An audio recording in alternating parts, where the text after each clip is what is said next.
What if the stories we thought we knew were only shadows of the truth? Across centuries, civilizations have risen and vanished, leaving behind clues that defy explanation. From ancient cities buried beneath shifting sands to enigmatic artifacts that challenge our understanding of history, some mysteries refuse to yield their secrets. Who built the Great Pyramids with such precision? What lies hidden beneath the waters of forgotten civilizations? And how do the events in lands like Palestine connect to puzzles that still haunt us today? So sit back, relax, and let's dive into history's biggest mysteries. In a quiet museum tucked away in the heart of Japan, under the soft, almost reverent glow of display lights, rests a sword unlike any other. Noritsu Adachi. Its steel blade stretches over 3.5 meters, an astonishing expanse of polished iron that seems almost alive with a latent power. The weight alone would challenge the strength of any ordinary warrior. Yet it gleams with a precision and artistry that speaks of centuries of meticulous craftsmanship. Visitors often pause, captivated, not just by its size, but by the questions it silently raises. Who could have possibly wielded such a weapon? And why was it ever made? The Adachi, or Great Sumfoot Sword, emerged during Japan's medieval period around the 15th century, a time of intense conflict, shifting allegiances, and rigid codes of honor. Swords of this era were not mere instruments of war, they were symbols, extensions of a samurai's spirit. Yet, the Norimitsu Adachi defies conventional understanding. Ordinary katana or even larger tachi swords were already deadly in the hands of a trained warrior. But this sword seems designed for superhuman strength. Its blade is longer and heavier than any standard battlefield weapon. Some scholars suggest it was intended for ceremonial purposes, a display of power meant to awe allies and intimidate enemies. Others hint at a more practical, though perplexing battlefield function, perhaps wielded from horseback or against masked troops in carefully orchestrated formations. The craftsmanship itself deepens the mystery. The blade's curvature is precise, its steel layered with techniques that would challenge even the most skilled smiths of the period. The hilt and mounting, proportioned to support a reach far beyond ordinary arms, suggest an understanding of mechanics that seems almost modern in its sophistication. And yet, historical records provide frustratingly little context. There are no definitive accounts of battles where this sword swung with devastating effect. No chronicles celebrating a warrior who mastered its mass. It exists largely in isolation, a singular marvel, leaving historians to puzzle over its purpose and origin. Speculation has naturally grown around such an extraordinary object. Could the Norimitsu Adachi have been a showpiece, a symbol of a clan's ambition and wealth? Perhaps, but even ceremonial swords rarely required such extreme dimensions. Others proposed that it was a challenge or rite of passage for elite samurai, a test of strength, skill, and endurance. But wielding the blade a feat that would earn the wielder legendary status. Some fringe theories extend even further, suggesting that the sword was intended for a warrior with augmented capabilities, hinting at lost martial techniques or even extraordinary physiques now vanished from history. These ideas are tantalizing, though impossible to prove, yet they persist because the object itself demands more than simple explanation. Travelling beyond the museum, one can trace the Adachi's lineage through sketches, miniature replicas, and fragmented scrolls.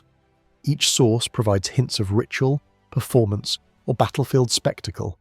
Yet none fully reconcile the blade's existence with human capability. The sword's presence challenges assumptions about medieval warfare, weapon design, and even the limits of physical human achievement.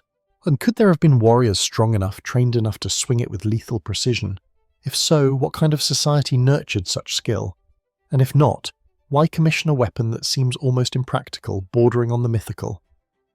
As we linger in the quiet shadows of this museum hall, the Norimitsu Adachi offers no answers, only questions. Its steel reflects the dim light almost as if it knows the curiosity it inspires. Was it meant to inspire fear, awe, devotion, or some combination of all three? And what of the generations that held it even briefly before its story faded into fragments? The sword remains a silent witness to a past that resists full comprehension, a reminder that some histories, no matter how tangible, retain an air of mystery. As we leave behind the towering Norimitsu Adachi, but with its silent questions of strength, skill, and lost techniques, we turn now to a mystery that is more than metal and might. Here, in a dimly lit corner of a vast Egyptian collection, rests a figure that challenges our understanding of death, suffering, and human expression. The mummy known as Unknown Man E, more hauntingly remembered as the Screaming Mummy. Unlike the polished steel of the Odachi, this relic bears the weight of centuries in its flesh and bone, preserved in eerie detail, a frozen cry. Just in time, the mummy lies supine in a coffin, its features so well preserved that the distorted expression on its face seems almost instantaneous, as though the individual had been caught mid-scream. The mouth is agape, the eyes hollow yet piercing, and the fingers are clenched in tension.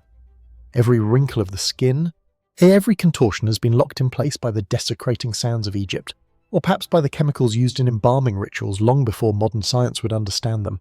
It is a visage that is both deeply human and profoundly unsettling. A silent scream that has traversed more than 3 millennia. Unknown Man. E dates back to the late New Kingdom period, roughly around the 11th century BC, a time when Egypt was a complex tapestry of power struggles, shifting dynasties and intricate religious rites. Unlike the renowned pharaohs whose tombs were constructed with painstaking precision, this individual's resting place is less grand, more austere, yet carefully sealed. Records suggest that his burial was intentional, methodical, yet something about the position of his body, the expression frozen in horror, signals that death here may not have been natural or at least not peaceful. For decades, scholars have debated the identity of this mummy. Was he a nobleman, a priest, or a criminal executed under ritualistic circumstances? X-ray studies and examinations of the remains indicate trauma inconsistent with ordinary death. Fractures on the neck and shoulders, evidence of possible strangulation, and contortion suggest extreme suffering in his final moments. Yet even with such forensic clues, the story remains incomplete. The Screaming Mummy refuses to yield a straightforward explanation, forcing historians and scientists alike to question, was this the result of murder, execution, or perhaps a religious punishment meant to prevent the dead from disturbing the living? The context of Egyptian early practices offers some clues and further puzzles. During this era, mummification was both an art and a science designed to preserve the body for eternity and ensure the soul's journey in the afterlife. Typically, the deceased were treated with care, wrapped meticulously, and accompanied by array goods to secure a smooth passage. In this case, the care is evident in the preservation, but the pose is anomalous. Scholars note that most mummies are serene, their expressions neutral or even peaceful. Unknown Man, E's agony is unique, a scream caught in amber, suggesting either a violent death immediately preceding burial, or perhaps a rare ritual designed to symbolically trap the soul. So mainstream explanations often focus on political intrigue. Some Egyptologists theorize that Unknown Man E could have been a victim of a palace coup, a rebel, or a wronged official whose execution was deliberately recorded in the body itself, a cautionary tale for others. Others point to ritualistic punishment. In some interpretations, those who violated sacred laws or committed grave offences were buried in ways that would eternally silence them or mark their suffering. The peculiar tension in the body could have been intentional, an attempt to visually encode the manner of death for the living to witness. Yet, as with the Odachi, fringe theories have also emerged because the human mind struggles to reconcile such visceral imagery with the distant past. Some suggest that Unknown Man's expression could be the result of unusual chemical reactions during mummification or even a medical condition that caused muscular spasms at the moment of death. Others venture into darker speculations, ritualistic sacrifice, assassination by unknown conspirators, or even more esoteric ideas linking the mummy to curses, divine punishment, or the unsettled anger of the gods. These hypotheses remain unprovable. Yet, the physical evidence, the frozen scream, the contorted body continues to fuel curiosity and debate. What makes this case even more compelling is the interplay between history and mystery. Here lies a man who existed in a world of pharaohs and priests, of wars and politics, whose life and death are partially documented yet largely enigmatic. And his body tells a story that no papyrus scroll or monument records. Unlike a sword which can be measured, wielded, and tested, a scream captured in flesh transcends ordinary investigation. The more scientists uncover through imaging, chemical analysis, and historical context, the more questions seem to multiply. How did he die?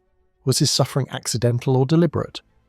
And why was his body preserved with such care, despite the evident horror of his final moments? Visitors to the exhibit often pause, staring at the contorted figure caught between empathy and fear. There is an undeniable intimacy in the preserved features, as if the past itself has reached forward, insisting on being seen, acknowledged and wondered about. Unknown Man challenges our assumptions about death, human endurance, and the way societies memorialise or punish the deceased. It is a story that exists in the gaps between certainty and speculation, a reminder that history is not only a record of events, but also a repository of mysteries that refuse to be neatly solved. As we move slowly past the screaming mummy, the questions linger.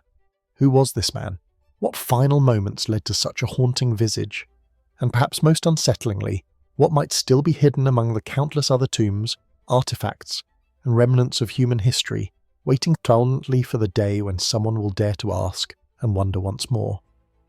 Leaving behind the succulent scream of Unknown Man E, we shift our gaze from the intimate horrors of human history to a colossal mystery carved in stone standing silently against the Persian sun for millennia. At Naqsh Rostam, and a vast necropolis etched into the cliffs near modern-day Iran, a figure both commanding and enigmatic watches over the tombs of kings. The Sphinx of Naqsh Rostam, its features weathered but unmistakable, projects an aura of authority and inscrutable intent. The lion's body stretches in repose, muscular yet immobile, while the human head, once finely detailed, hints at expression now blurred by centuries of wind, rain and time itself. From afar it appears almost alive, a silent sentinel guarding the tombs of the ache-mented kings, whose reign spanned the 6th to 4th centuries BC. Yet closer inspection reveals anomalies that continue to puzzle historians and archaeologists. The proportions of the body are unusual, longer and broader than traditional Sphinx depictions, and the human head seems slightly smaller than expected, as suggesting either a unique artistic convention or the passage of time's subtle distortions. Its location carved directly into the cliffside rather than freestanding adds to its solemnity and raises questions about its intended purpose. Was it merely decorative, a tribute to royal power, or a symbol of divine protection for the tombs below? The historical context offers some clues. Naqsh Rostam is renowned for its rock-cut tombs of archaic rulers, including Darius I, Xerxes I, and Artaxerxes I. The necropolis was a place of ceremonial importance, a visible declaration of authority that linked earthly rulers to divine sanction. Sphinxes, blending human intelligence with animal strength, were common motifs across ancient Near Eastern and Egyptian cultures, representing vigilance, wisdom, and the protective power of the gods. Yet, the Sphinx here is markedly different in both scale and subtle stylistic choices. Its gaze directed toward the rising sun and its strategic placement high above the valley suggest more than mere symbolism. They hint at a deliberate interaction with natural elements, perhaps designed to mark astronomical events or serve ritualistic functions lost to history. Modern analysis deepens the mystery. Some scholars argue that the Sphinx may have been completed in stages, its upper body refined separately from its lower form, possibly reflecting evolving artistic or religious sensibilities. Others note subtle carvings and remnants of pigment that suggest the monument was once painted, a practice now largely vanished, but one that would have amplified its presence in daylight. Even more puzzling are faint inscriptions on the surrounding rock face, though partially eroded, whose meaning remains elusive. Are they simple markers of ownership, prayers for the afterlife, or encoded messages intended for initiates of sacred knowledge? Speculative interpretations abound, fueled by the Sphinx's enigmatic qualities. Fringe theories propose that the monument may predate the Achaemenid era, potentially constructed by an earlier civilization whose memory was absorbed or obscured by later builders. Some suggest that its proportions indicate a deliberate encoding of astronomical knowledge, aligning with solstices, equinoxes, or the movements of distant stars. Others venture that the Sphinx represents not a king, but a deity whose identity has been lost, a guardian whose image survives while the details of belief have faded. These ideas cannot be verified, and yet they endure because the monument itself invites contemplation and wonder. What is undeniable is the sense of presence that the Sphinx conveys. Unlike tombs, which often conceal their secrets within chambers and passageways, the Sphinx confronts the viewer directly. Its gaze, though eroded, exerts a subtle psychological pull, compelling reflection on power, mortality, and human aspiration. Visitors often report an unsettling awareness, as if the sculpture observes more than physical space, as though it holds memory or knowledge inaccessible to ordinary perception. The intersection of artistry, scale, and isolation creates an effect that no written account can fully capture. A quiet reminder that the past often communicates in shapes and shadows rather than words, that the Sphinx also prompts broader questions about the cultural and technological sophistication of ancient societies. Carving a monument of such magnitude directly into rock required not only artistic skill, but a precise understanding of tools, leverage, and geology. How did ancient craftsmen achieve such balance, symmetry, and durability? Was there an unrecorded tradition of knowledge, architectural techniques, or symbolic conventions now lost to time? And if the Sphinx was intended to convey a message, astronomical, religious, or political, what does its survival tell us about the values and priorities of the people who created it? As we linger in the shadows of the cliffs at Nakshi Rostam, the Sphinx remains a bridge between the known and the unknowable. It connects the mortal with the divine, the tangible with the symbolic, and invites us to reconsider what is visible in history and what lies just beyond our perception. Its features, partially worn, partially preserved, remind us that time can reveal and conceal in equal measure. The mystery of its origin, purpose, and meaning remains intact, silently challenging every assumption, every explanation. And so we are left with questions that extend far beyond the stone itself. Who conceived this guardian, and why was it placed so deliberately above the tombs of kings? Did it witness ceremonies, rites, or secrets that have vanished from the historical record? And might other monuments scattered across valleys and cliffs hold similar enigmas, silent witnesses to civilizations whose knowledge and intentions we can only glimpse?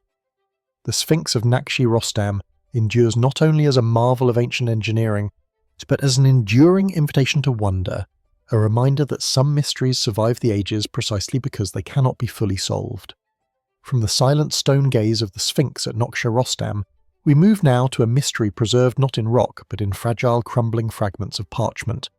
Hidden for millennia in the arid caves near the Dead Sea, these ancient manuscripts are collectively known as the Dead Sea Scrolls, a collection of writings so profound, so enigmatic, that they continue to challenge our understanding of history, religion, and human thought.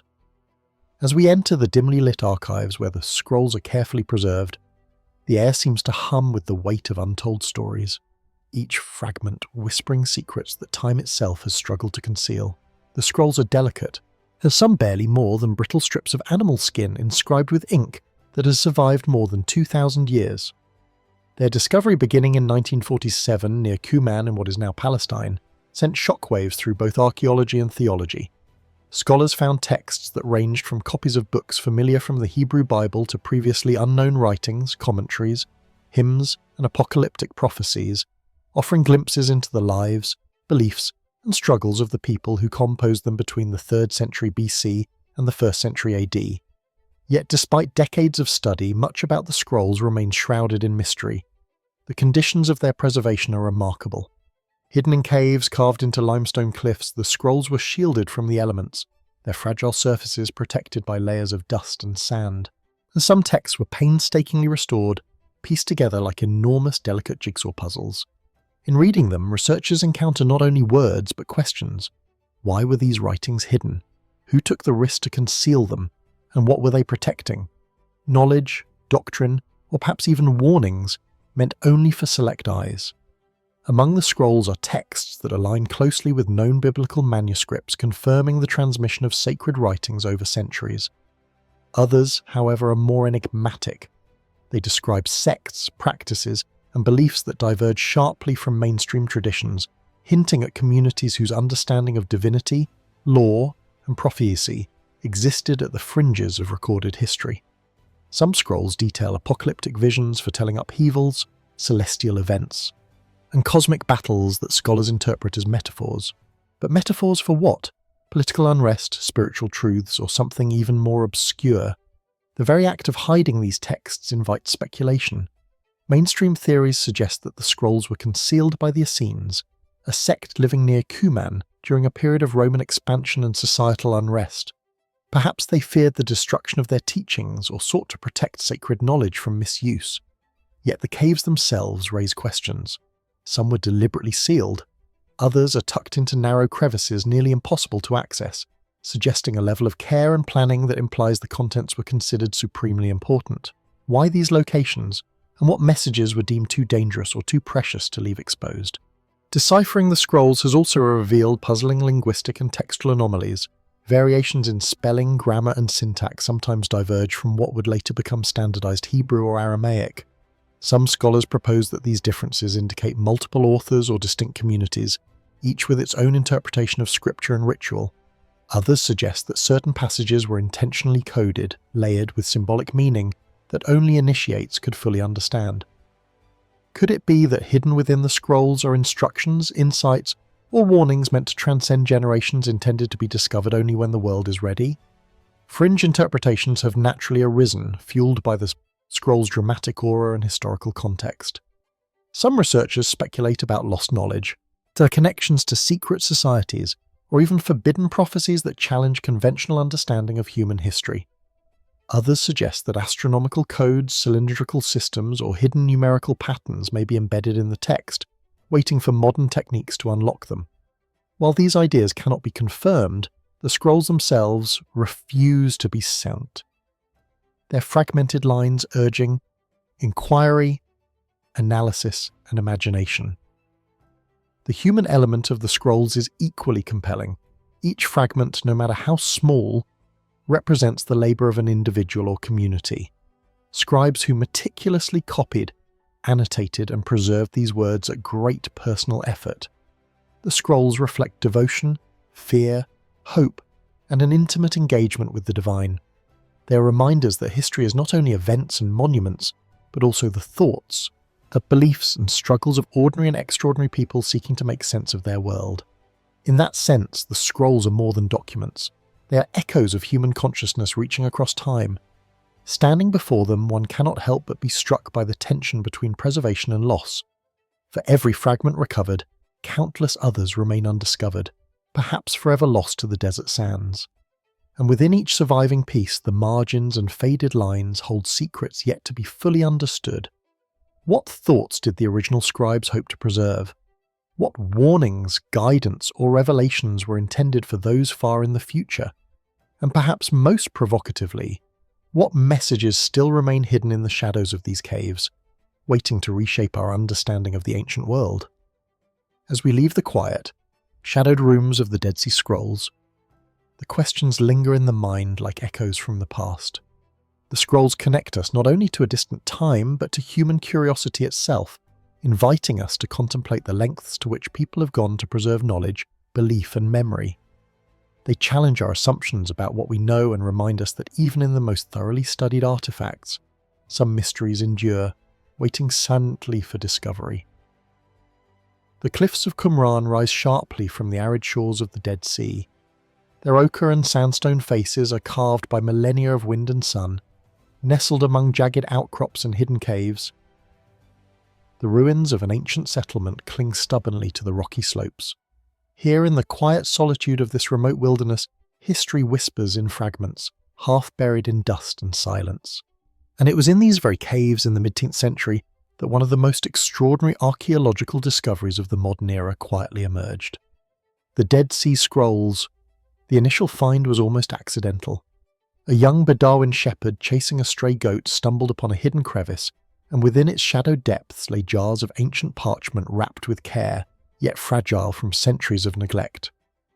These scrolls, dating from as early as the 3rd century BC to the 1st century AD, are a window into a world both familiar and alien. They contain texts that echo stories known from the Hebrew Bible, alongside writings entirely unfamiliar, offering insights into the beliefs, laws, and daily life of communities long vanished. But the deeper one examines them, the more questions arise. Why were these texts hidden in these caves? When far from the centres of known civilization, who decided which writings were sacred and which were discarded? As scholars began to examine the scrolls, a pattern emerged. The collection is vast yet meticulously curated. There are fragments of nearly every book of the Hebrew Bible, yet also unique sectarian writings, hymns, and commentaries. Some scrolls are written in Hebrew, others in Aramaic, and a few in Greek, each carefully inscribed with ink that has survived the desert's harshness, defying the ravages of time. Paleographers have traced the scripts to various scribes, suggesting a community that placed extraordinary value on preserving knowledge. But there is more than historical record here. The texts carry a resonance, a sense that they were intended not merely to be read, but to be understood in layers, or perhaps only by those initiated into their hidden meanings. Among the most tantalizing aspects of the scrolls are the cryptic references to cosmic battles, messianic figures, and apocalyptic visions. Some writings speak of a teacher of righteousness, a figure whose identity has eluded historians for decades. Was he a leader of a sect striving for spiritual purity, or a prophet whose significance extends beyond the dusty cliffs of Qumran? Scholars debate endlessly, piecing together context from fragmentary Ari manuscripts, yet the figure remains shrouded in ambiguity. And then there are the enigmatic calendars and astrological charts hinting at a sophisticated knowledge of time in the heavens, knowledge that some argue is symbolic, while others suggest it could have been practical, used to structure the rituals and rhythms of the community. The preservation of the scrolls themselves is equally mysterious. Centuries of fluctuating temperatures, humidity, and salt-laden winds could have destroyed most fragile materials. Yet here they lie, tattered, yes, but readable, enduring against odds. This durability, combined with the content's occasional obscurity, has fueled a quiet fascination beyond academia. Some researchers have speculated that the scrolls contain coded messages, hidden instructions, or secret interpretations of sacred texts, layers intentionally obscured from casual readers. Others suggest that their location in the isolation of the Judean desert was not only practical for preservation, but symbolic, reflecting a community deliberately set apart from mainstream society, guarding truths too powerful or dangerous for the uninitiated. And there is the matter of omissions and contradictions. Certain biblical passages are rendered differently than in later canonical texts, suggesting alternative traditions and interpretations. Some fragments appear to describe events and figures never mentioned elsewhere, raising questions about what history has preserved and what it has lost. Were these differences accidental, the result of transmission errors over centuries?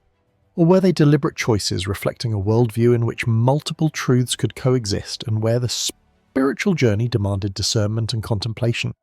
Yet for all the careful scholarship and painstaking reconstruction, the scrolls retain an almost mystical quality. They are both familiar and alien, bridging worlds we recognize and worlds we can only imagine. Every fragment and every faded line of ink seems to invite the question, what were these people trying to convey and to whom? Were they chronicling their own lives, recording divine instruction, or leaving behind warnings meant for a distant future? And if messages were hidden intentionally, how much of what we read is the tip of an iceberg with the deeper secrets remaining buried in these desert caves or lost entirely to time? As one stands on the cliff edges overlooking the Dead Sea, imagining the scribes hunched over their parchment, the wind carrying whispers of millennia past, it is impossible not to feel a profound sense of reverence and mystery. The scrolls, in their fragile and enduring presence, challenge our assumptions about history, faith, and the human desire to preserve knowledge. They remind us that even in what seems like barren rock and sand, there are voices yearning to be heard, questions that defy easy answers, and truths that may be layered so deeply that only the patient and attentive can glimpse them. The caves of Qumran keep their secrets well. Some fragments have been translated, others pieced together. Yet the full story, if there is such a thing, remains elusive. Were the scrolls merely the writings of a secluded sect? Or do they hint at broader currents of knowledge and belief lost to history? What might still be hidden in the depths of these caves or in fragments yet undiscovered, waiting for someone to uncover a message that has lain silent for 2,000 years? The mystery persists, and in its quiet persistence lies the enduring power of the Dead Sea Scrolls, a testament to human curiosity, devotion, and the unknowable. From the hidden whispers of the Dead Sea Scrolls, well, we return now to the sun-scorched sands of ancient Egypt, where history preserves both grandeur and enigma. Among its many mysteries, few are as compelling as the disappearance of Pharaoh Akhenaten, the revolutionary ruler who sought to reshape religion, art, and power itself, only to vanish almost entirely from the historical record. His story begins in the city he built, Akhetan, known today as Amarna, a gleaming planned metropolis rising along the Nile's eastern bank, filled with temples, palaces and workshops designed to honour the god Aten, the sun disk. Walking through the ruins of Akhetan, one can almost sense the echo of life. Streets carefully laid out, colonnades reaching toward the sky, residences carved with extraordinary attention to proportion and light. Reliefs on stone walls depict Akhenaten and his family in intimate domestic scenes. His unusually slender, elongated features are accentuated, playing with his daughters, offering prayers to Aten. The art itself was revolutionary, breaking with centuries of Egyptian convention, suggesting a pharaoh who sought to reshape not only faith, but the very way humans represented themselves. Yet, as vivid as these images are, they offer only fragments of the man himself.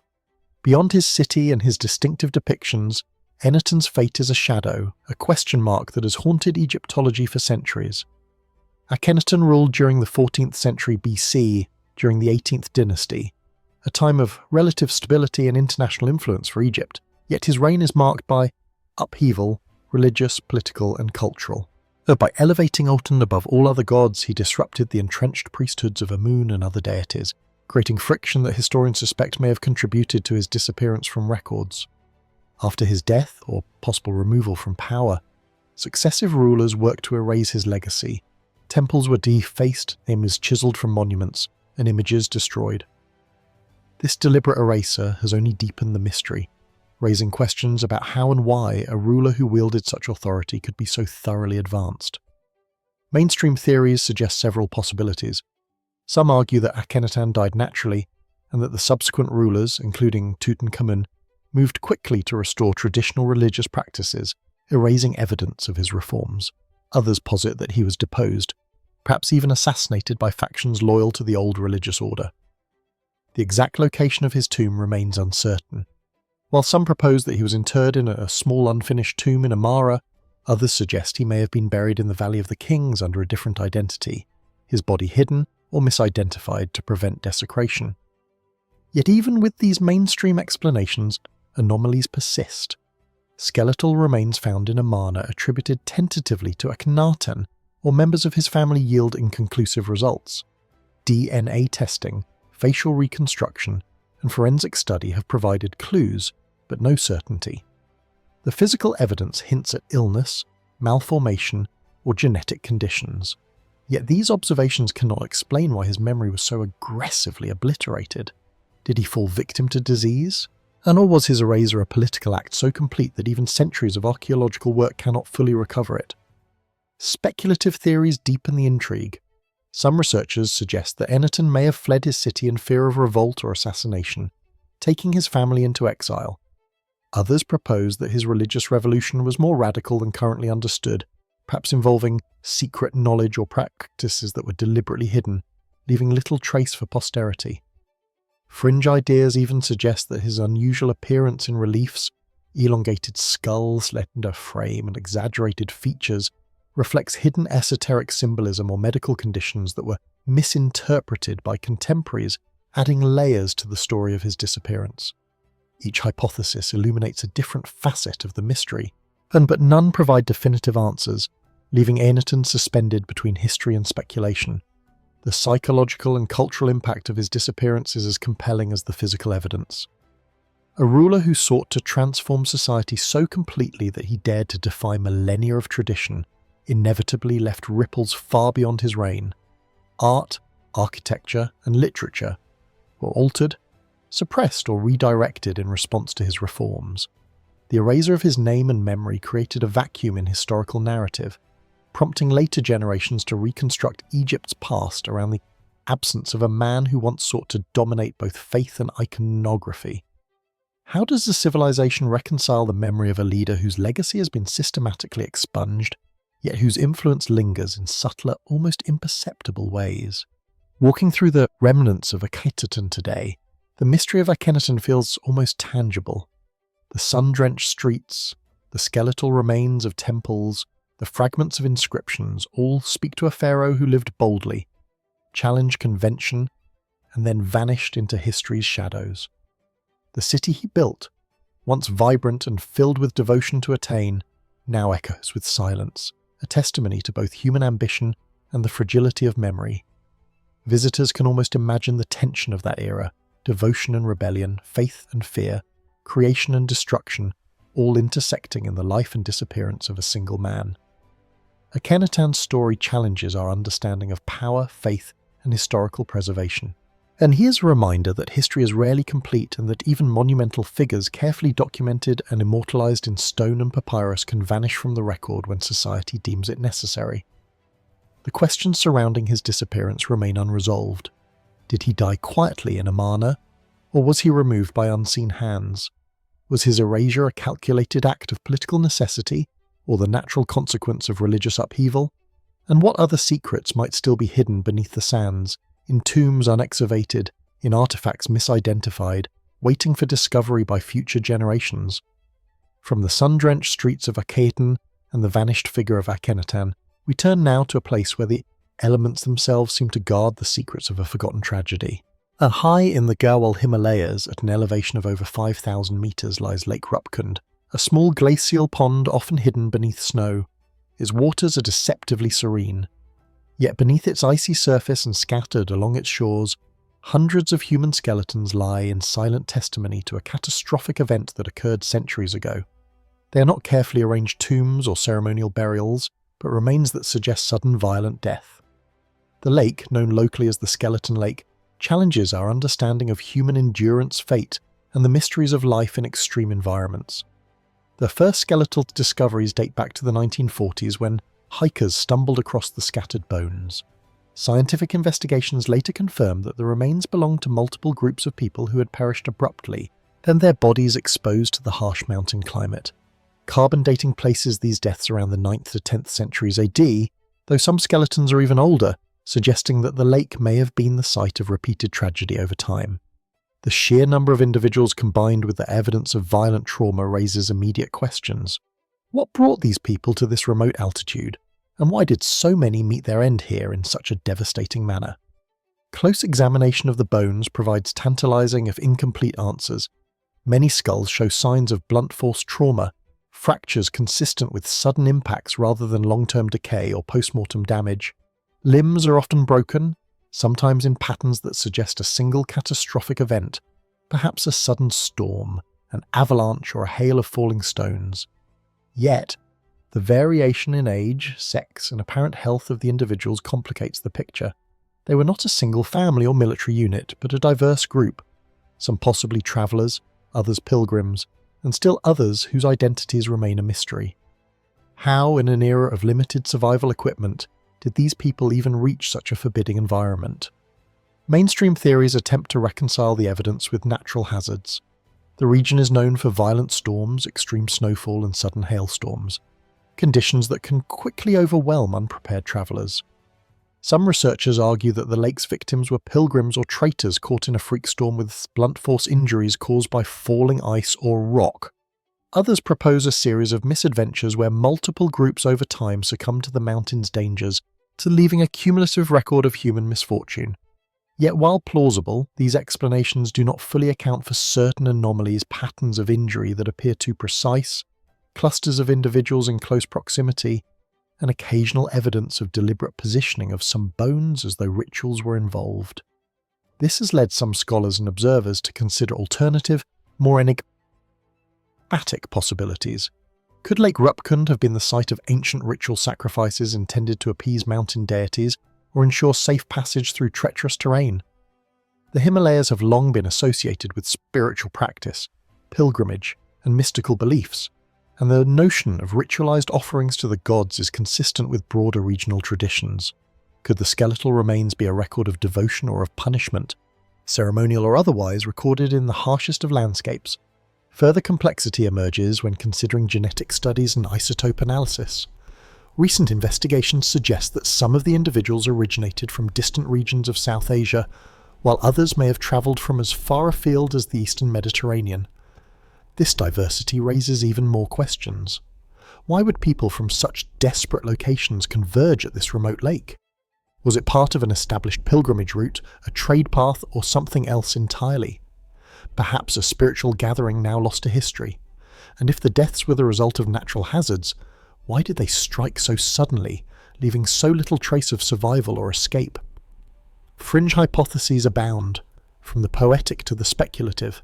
Some have suggested ancient tribal conflict, secret expeditions, or even encounters with unknown phenomena in the high mountains. Others consider that the extreme environmental conditions combined with ritualized behaviors, fasting, exposure, or ceremonial trials may have contributed to mass mortality in ways modern observers cannot fully comprehend.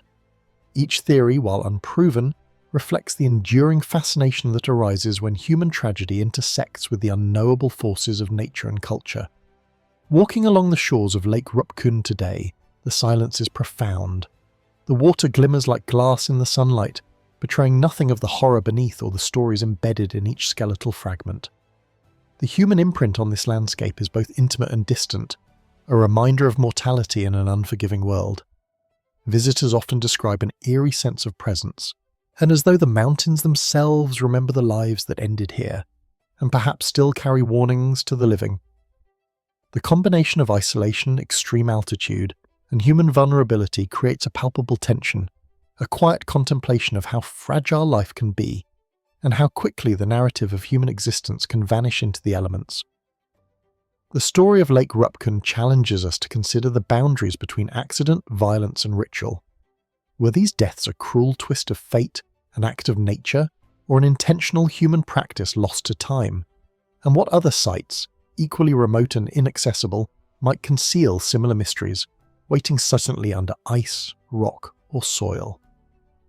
Even centuries later, the lake's secrets remain partially hidden, preserved in bone, stone, and memory, and reminding us that prehistoric and medieval histories are rarely neat or fully comprehensible. In the shadow of the Himalayas, the skeletons of Lake Rupkund endure as silent witnesses. They prompt reflection not only on the lives of those who perished, but on the fragile line between survival and catastrophe, between the known and the unknowable. And as we leave the lake behind, the questions remain. What drove these people to such heights? How did they die with such sudden violent force? And what lessons or warnings still lie concealed, waiting for future explorers to uncover their secrets? From the remote heights of Lake Rupkund, where silence and snow preserve the memory of sudden death, we descend now into the stone corridors of London to a tale that intertwines power, ambition, and unresolved disappearance. The story of the princes in the tower has haunted England for over 5 centuries, a mystery of politics and human intrigue whose echoes linger in the very walls of the Tower of London. Here within these ancient fortifications, 2 young boys, Edward V and his brother Richard of Shrewsbury, vanished in the shadow of the crown, leaving a question that has never been fully answered. What truly became of them? The Tower of London, a fortress of stone and history along the banks of the Thames, exudes an atmosphere both imposing and intimate. Within its walls, narrow staircases wind past dark chambers, hidden recesses, and ancient rooms that have witnessed coronations, imprisonments, and executions. It is a place where every stone seems to remember acts of power and betrayal. In one of these rooms, the 2 princes were last seen in the summer of 1483, confined by order of their uncle Richard, Duke of Gloucester, who had assumed the throne as Richard III.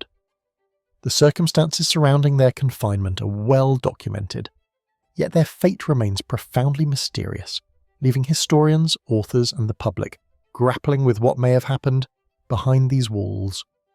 Edward V, only 13 years old, was poised to ascend the throne upon the death of his father, Edward IV. His brother Richard was only 10. The boys' youth made them vulnerable not only to the imaginations of ambitious relatives, but also to the shifting loyalties of the court, where alliances and rivalries could change overnight.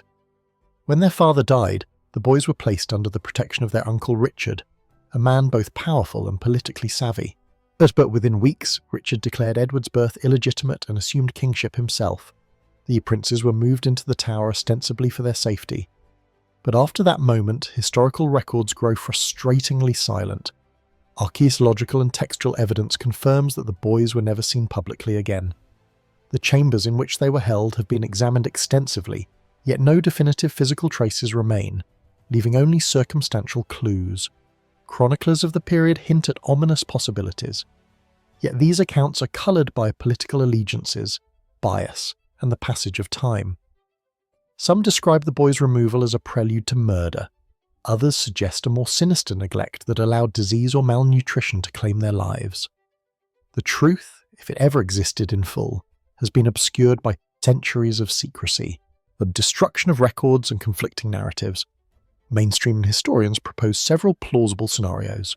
The most widely accepted theory holds that the boys were murdered, likely within the tower itself, either on Richard III's orders or by agents acting on his behalf. Political necessity, consolidation of power, and elimination of rivals are offered as motivations grounded in the brutal realities of 15th century monarchy.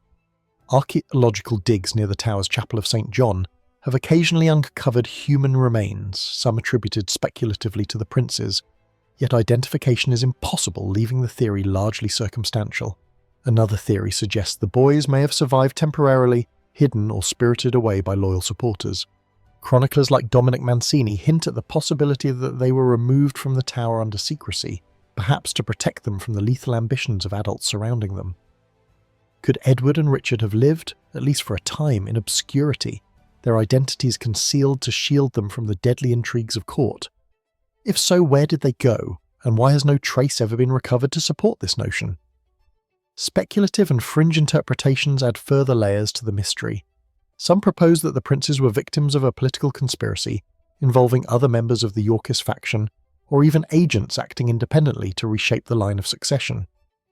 Others suggest that their deaths were ritualized or symbolic acts intended to send a message to the nobility and populace alike, that the crown demanded obedience and would remove any obstacles regardless of age or innocence. These theories cannot be confirmed. Yet the tower itself, with its hidden rooms and shadowed corners, lends a tangible weight to the speculation, as though the stones themselves hold the memory of betrayal. The human dimension of the mystery is particularly striking. These were children caught in the cross-currents of power far beyond their capacity to navigate. Their disappearance is more than a political event. It is a tragedy of innocence magnified by the elaborate machinations of adults. Every detail we know, their confinement, the movements within the tower, the eventual disappearance, evokes questions of morality, duty, and the limits of historical record. How does history preserve justice when the victims cannot speak? Then how do we reconstruct truth when every contemporary source is itself shaped by fear, ambition, or allegiance? The cultural and literary impact of the prince's disappearance has been profound. Over the centuries, writers, artists, and historians have revisited their story, portraying it in chronicles, plays, and her novels. Each interpretation adds to the mystique while revealing as much about society's fascination with royal tragedy as it does about the historical events themselves. The tower remains a potent symbol both as a fortress of state power and as a repository of unsolved enigmas. Visitors often describe an almost palpable tension within its walls, a sense of life abruptly and inexplicably extinguished, lingering across generations.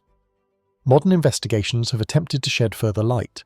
In 1674, and two small skeletons were discovered beneath a staircase in the White Tower and interred in Westminster Abbey, assumed by some to be those of the missing princes. Subsequent scientific examinations have yielded inconclusive results. DNA analysis has been suggested, but remains limited by contamination and lack of definitive comparative material.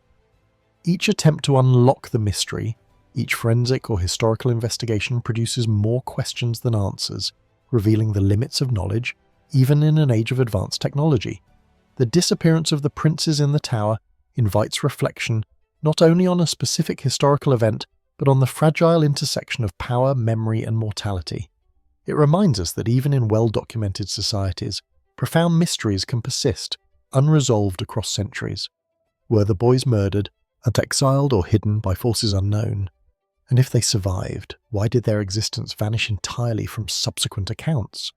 The tower holds no answers beyond what the stones themselves whisper, and yet those whispers are enough to keep historians, archaeologists, and the curious enthralled. As we walk away from the Tower of London, the shadow of Edward V and Richard of Shrewsbury lingers. The mystery of their fate is a reminder that history is often a mosaic of fragments, silences, and human intentions, some deliberate, some lost to time. The prince's story challenges us to question what we know, what we assume, and what may remain forever beyond our reach. And as we leave these ancient walls behind, one question persists quietly and insistently. What truths are still hidden within the tower, and waiting for the day someone might finally uncover them? From the shadowed halls of the Tower of London, where whispers of lost princes linger through centuries, we turn now to a city hidden not in stone corridors, but among the clouds, perched high on the jagged ridges of the Andes. Machu Picchu, the Incas' fabled lost city, rises from verdant slopes and mist-shrouded peaks, its terraces, temples and plazas meticulously carved into the mountainside. Even today, its very presence evokes wonder. A civilization's ingenuity frozen in time, cloaked in mystery, and largely inaccessible for centuries. The city seems to defy gravity, a fusion of human vision and natural grandeur, leaving all who behold it with question, why was it built here, and for whom? Approaching Machu Picchu, the scale and precision of its construction becomes immediately apparent. Thousands of granite blocks, some weighing several tons, fit together with such meticulous care that not a single chisel mark or joint is visible. Terraces cascade down the mountains, seemingly sculpted to prevent erosion, while simultaneously supporting agriculture for its inhabitants. The Sun Temple catches the first rays of dawn, aligning with the solstice in ways that suggest sophisticated astronomical knowledge. Every stone, every angle appears intentional, yet the overarching purpose of the city remains elusive. Was it a royal retreat, a ceremonial center, a fortress, or all of these at once? The history of Machu Picchu is equally enigmatic. Built in the 15th century under the reign of the Inca Emperor Pachacuti, the city remained largely unknown to the outside world until Hiram Bingham's rediscovery in 1911. Despite the attention of archaeologists and historians, much about its origin, function, and sudden abandonment remains uncertain. Written records from the Incas are scarce, leaving modern researchers to rely on oral traditions, architectural evidence, and analysis of artifacts to reconstruct its story. Even these clues raise further questions. Machu Picchu's scale and sophistication suggest a population with knowledge, organization, and resources that surpass what contemporary accounts describe. Mainstream explanations portray Machu Picchu as a royal estate or religious retreat. Some scholars point to its proximity to sacred mountains, Apus, as evidence that the Incas built it as a spiritual hub, and a place to commune with the gods and perform important rituals. Others emphasize its agricultural terraces and water management systems, suggesting it was designed to sustain a permanent population, perhaps numbering in the hundreds or even thousands. Yet despite these insights, large areas of the city remain unexplored or only partially understood, and the abrupt nature of its abandonment adds to the enigma. Why was such an intricate and carefully maintained city suddenly left to the clouds, hidden from all except local communities? The geography itself adds layers of mystery. Machu Picchu is not merely elevated, but strategically perched between ridges and flanked by the Urubamba River below. Its location provides both natural protection and breathtaking vistas, yet it would have been difficult to access, especially for the large-scale transportation of stone and supplies. How did the Incas move such massive blocks across steep slopes and construct the terraces with such precision? Modern engineers marvel at the techniques, many of which seem to anticipate knowledge that would not be formally documented until centuries later. The interplay between natural and human-made structures creates the sense that Machu Picchu was conceived as a dialogue with the landscape itself, a living testament to a society attuned to both aesthetics and utility. Artifacts and skeletal remains within the city hint at the daily lives of its inhabitants. Pottery, tools, and ceremonial objects reveal a sophisticated culture deeply intertwined with religion, agriculture, and governance. Yet these tangible traces raise further questions. But why were certain artifacts deliberately hidden or stored in places that seem ritualistic rather than practical? Could Machu Picchu have served as a repository of esoteric knowledge, accessible only to select individuals? Some speculate that the Incas used it as a center for astronomical observation, mathematical calculation, or spiritual instruction, an elite enclave removed from the political center at Cusco. Each artifact, each structure seems to whisper secrets that refuse to be fully interpreted. Speculative interpretations abound, fueled by the city's dramatic location and partial isolation. Fringe theories suggest Machu Picchu may have been a ceremonial site connected to myths of the Inca origin, or even a place of refuge for knowledge deemed too dangerous or sacred for broader dissemination. And others propose that the city's abandonment was not sudden but planned, perhaps as part of a ritual cycle or response to political upheaval elsewhere in the Inca Empire. Some scholars note the precise alignment of temples with solstices and equinoxes, speculating that the city encoded astronomical or numerical knowledge, a cosmic map written in stone and earth. None of these theories can be definitively proven, yet they persist because Machu Picchu itself invites wonder and questioning. The human element is essential to understanding the mystery. The Incas who built and inhabited the city possessed remarkable organizational skill, social cohesion, and reverence for their environment. Yet they remain largely anonymous, their names and lives lost to history. Unlike written records in other cultures, the Incas relied on quipus, knotted strings for record keeping which have yet to be fully deciphered. What knowledge, beliefs, or rituals did these people safeguard within the terraces, temples, and stone walls? And when the city was abandoned, what prompted them to leave such a carefully crafted world behind, intact yet silent? Standing today on the Sungate or among the terraces, one feels a profound connection to both human ingenuity and the unknown. Mist drifts across the valleys, obscuring and revealing the city in an almost ritualistic dance, as if nature itself guards the secrets of Machu Picchu. The structures endure as a testament to ingenuity, resilience, perhaps the deliberate concealment of knowledge. Even centuries after its abandonment, the city continues to defy complete understanding, challenging assumptions about ancient engineering, a religious practice, and social organization. Machu Picchu forces us to confront the limits of historical knowledge. Was it a royal retreat, a religious sanctuary, or a repository of lost wisdom? Why was it built so far from other major settlements? And why was it abandoned with such care that centuries passed before the outside world even learned of its existence? The city is both tangible and elusive, its stones permanent, yet its purpose partially obscured, an invitation to wonder, to study, and to speculate. And so, as the morning mist rises over the Andean peaks and sunlight illuminates the terraces, we are left with questions that endure. What stories remain encoded in the stones, waiting for those who might read them? What knowledge, practice, or belief was preserved within these clouds, hidden from the world? And what might still be discovered in Machu Picchu, the Inca's city in the clouds, whose mysteries continue to inspire awe and inquiry even centuries after its creators vanished into history? From the cloud-kissed terraces of Machu Picchu, where the Andes guard secrets of human ingenuity and vanished civilizations, we now journey to the sprawling plains of South Asia, to a civilization that thrived long before most written records existed, the Indus Valley civilization.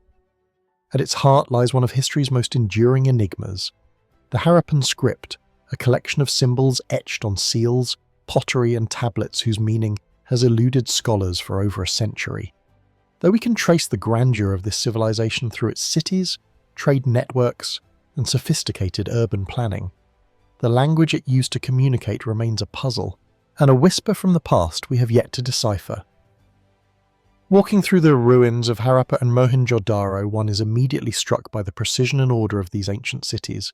Streets were laid out in grids with drainage systems that rival modern engineering. Brick houses, granaries, and marketplaces suggest a society both complex and highly organized. Yet among these tangible remnants of daily life, the inscriptions left behind offer only glimpses of the intangible lines. Pictographs and abstract motifs appear on small stout seals, pottery fragments, and clay tablets. Each one hints at a language, a code, or a system of administration. Yet their true significance remains frustratingly out of reach.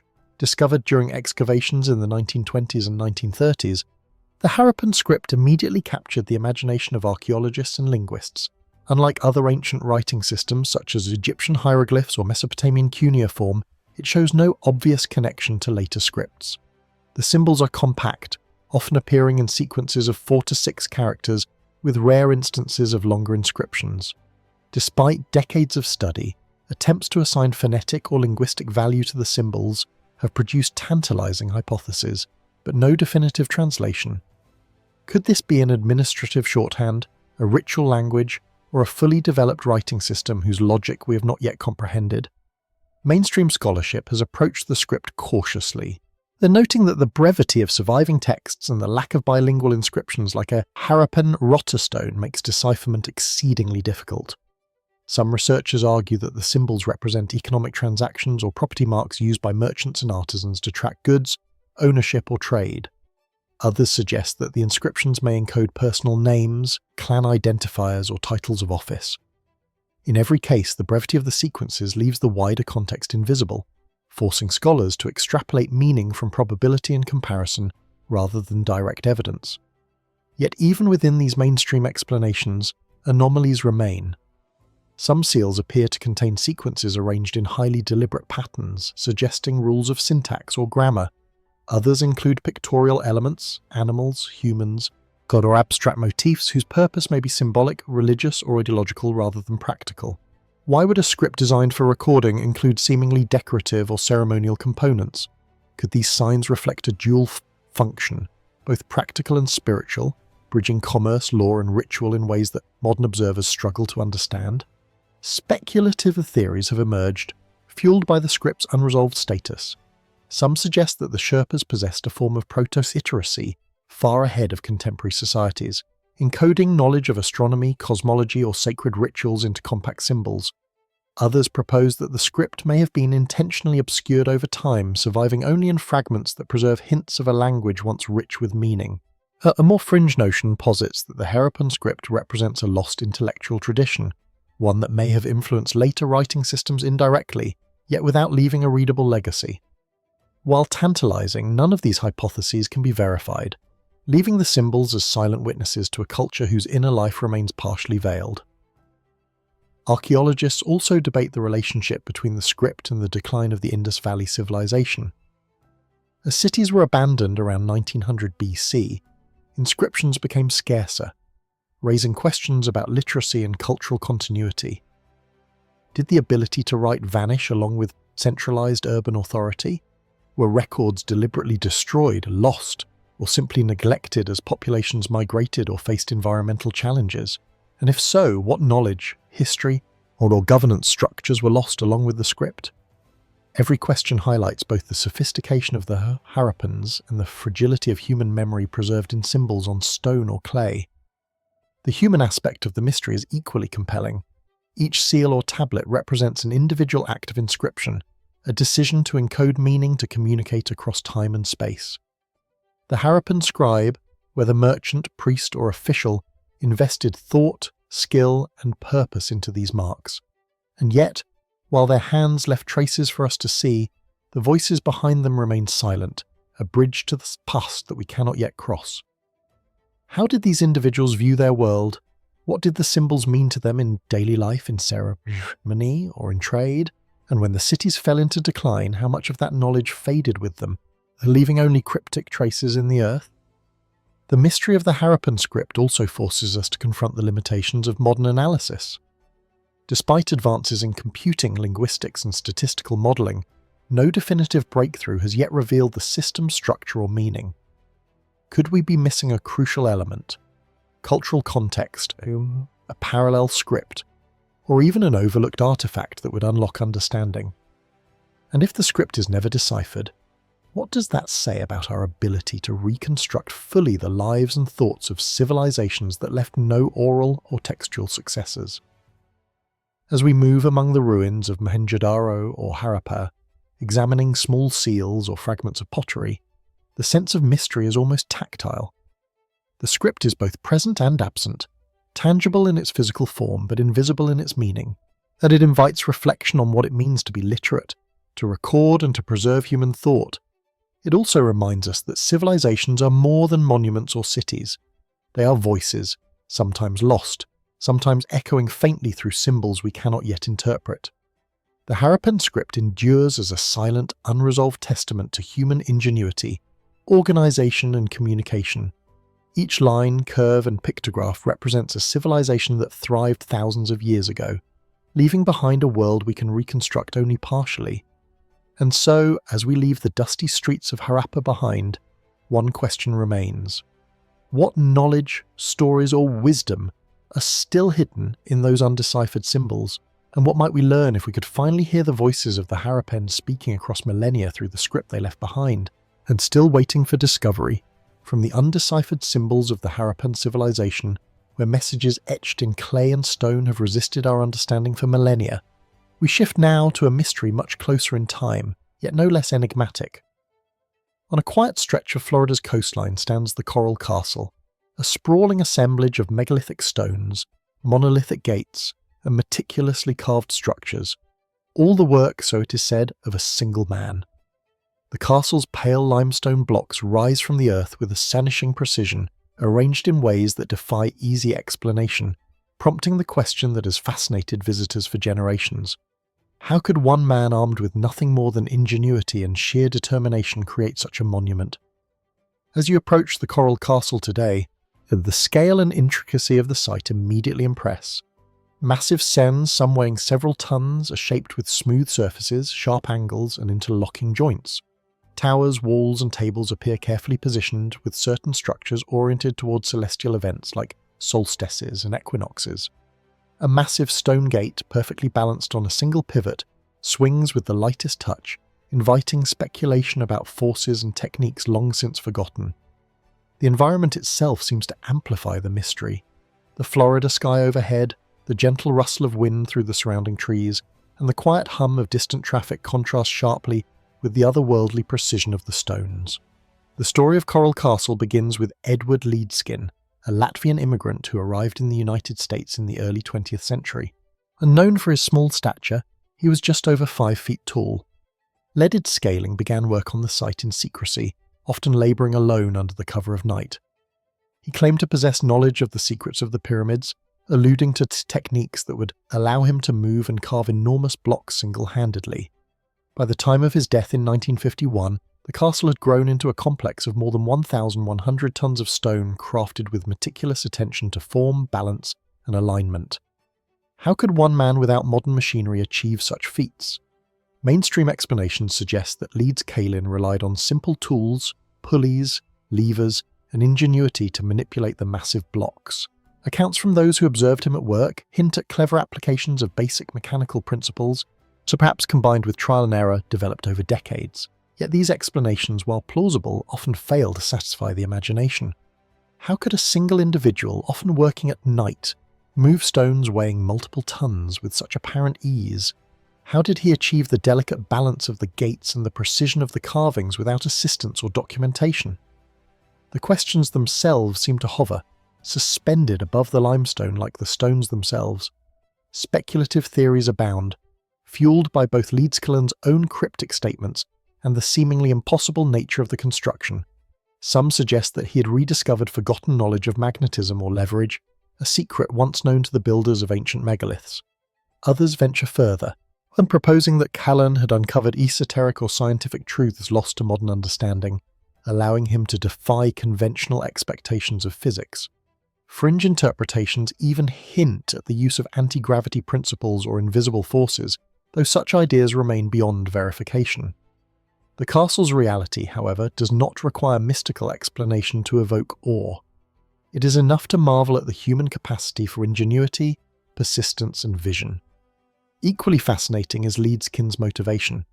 He claimed that he built the Coral Castle for a woman who had rejected him, describing the work as a monument to lost love. Every stone, every carving was imbued with personal significance, turning labour into legacy, grief into art. Yet the scale of the project, spanning decades of solitary effort, had hints at something beyond mere romantic gestures. Was the castle a laboratory of experimentation, a private sanctuary, or a personal codec encoding knowledge that Leedskalin intended to preserve? The ambiguity of intent deepens the mystery, merging human emotion with mechanical wonder. The Coral Castle also invites reflection on the relationship between human ambition and the natural world. The limestone itself is a living material quarried and shaped with care. Water and weather have sculpted it further, subtly altering the forms over time. Leedskalin worked within these constraints, respecting the properties of stone while pushing the boundaries of what seemed physically possible. His interaction with material, space, and gravity blurs the line between art, engineering, and enigma.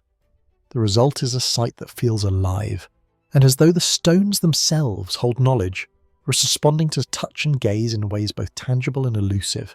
Visitors to Coral Castle are often struck by the quiet sense of wonder that pervades the site. Gates swing effortlessly, carved furniture balances perfectly, and stone walls rise with a precision that challenges expectations. One can imagine Colin moving stones in the moonlight, guided by intuition, observation, and relentless patience. The experience of standing among the structures evokes questions about knowledge, creativity, and the limits of human capability. How much of what he achieved can be explained by ingenuity alone, and how much remains tantalizingly beyond our grasp? The enduring mystery of Coral Castle parallels larger questions about the nature of lost knowledge and human perseverance. Across history, the solitary individuals and societies have created feats that defy contemporary understanding. Pyramids, megaliths, ancient cities, works that compel modern observers to question assumptions about technology, labour, and human potential. Coral Castle stands as a modern echo of these ancient enigmas, a testament to the possibility that much of human capability remains hidden, waiting for those who are willing to look, experiment, and imagine. Even decades after Leeds Cannon's death, the castle continues to provoke fascination and inquiry. Scholars, engineers, and curious travellers all confront the same questions. How was it built and why? What knowledge, lost or never shared, allowed a single man to move hundreds of tons of stone with apparent ease? And perhaps most poignantly, and what does the Coral Castle reveal about the intersection of obsession, creativity, and human endurance? The way a single individual can leave a mark that transcends ordinary comprehension. As sunlight falls across the coral blocks, casting long shadows and illuminating carved glyphs, the castle seems to hold its secret silently, neither confirming nor denying speculation. The combination of personal story, extraordinary construction, and enduring mystery ensures that Coral Castle continues to captivate those who encounter it. Like other enigmas we have explored from Harappan symbols to Machu Picchu, it asks us to consider not only what was achieved, but also what may still be hidden in plain sight waiting for discovery. And so as we leave the quiet Florida site behind, one question remains. What truths, techniques, and/or insights did Edward Lee Scolan possess that the rest of the world cannot yet comprehend? What lessons lie encoded in the balance of stone, the alignment of gates, and the labour of a solitary life? The Coral Castle, like so many enigmas before it, reminds us that human creativity often surpasses expectation, leaving traces that invite wonder, reflection, and the enduring thrill of the mystery. From the silent monolithic stones of Florida's Coral Castle, built in mystery and solitude, we now journey across centuries and oceans to the windswept shores of North America, where a different kind of enigma lingers, not in stone or script, but in absence. On Roanoke Island, off the coast of present-day North Carolina, the first English colony in the New World vanished without a trace in the late 16th century, leaving behind only tantalizing clues and a name that echoes through history: the Lost Colony. Unlike monuments or inscriptions, the mystery here is human, haunting in its intimacy and profoundly unsettling. How could an entire settlement, men, women, and children, disappear so completely, leaving nothing but a carved word on a tree and the whisper of the sea? The setting itself shapes the story. Roanoke Island, a slender spit of land bordered by tidal rivers, marshes, and dense forest, is at once beautiful and forbidding. Winds sweep across the shore, carrying the scent of salt and brine, while the water rises and falls with a rhythm that has persisted for centuries. Early colonists would have encountered a landscape both fertile and treacherous, capable of sustaining life but fraught with disease, unpredictable weather, and complex relations with the indigenous populations of the region. It is in this immense space between land and sea, civilization and wilderness, that the first Roanoke settlers attempted to carve out a new life, and in which they ultimately vanished. Historical records provide a framework but few answers. In 1587, approximately 115 settlers, including women and children, arrived on Roanoke Island under the leadership of John White. Within months, the colony faced severe challenges: food shortages, strained relations with neighbouring tribes, and the isolation of the island from England, a perilous transatlantic distance that made regular resupply impossible. White returned to England later that year to secure additional provisions, intending to return within months, but the English fleet was delayed by war and other obligations, and when White finally returned in 1590, the colony had disappeared entirely, buildings were dismantled, possessions vanished, and the only clue was the word Croatoan carved into a post with no cross or sign to indicate danger. Mainstream theories attempt to explain the disappearance through a combination of environmental pressures and human choices. Some historians suggest that the colonists may have relocated to Croatan Island, a nearby settlement of friendly indigenous people, integrating with local tribes for survival. Others posit that disease, famine, or conflict with neighbouring communities could have decimated the population, leaving few or no survivors to record their fate. Archaeological evidence has offered tantalising hints. Artefacts found inland, traces of early European-style dwellings, but no definitive proof of the colonists' ultimate fate. The scarcity of records transforms the event from history into legend, amplifying the mystery with each passing generation. Speculative interpretations deepen the enigma.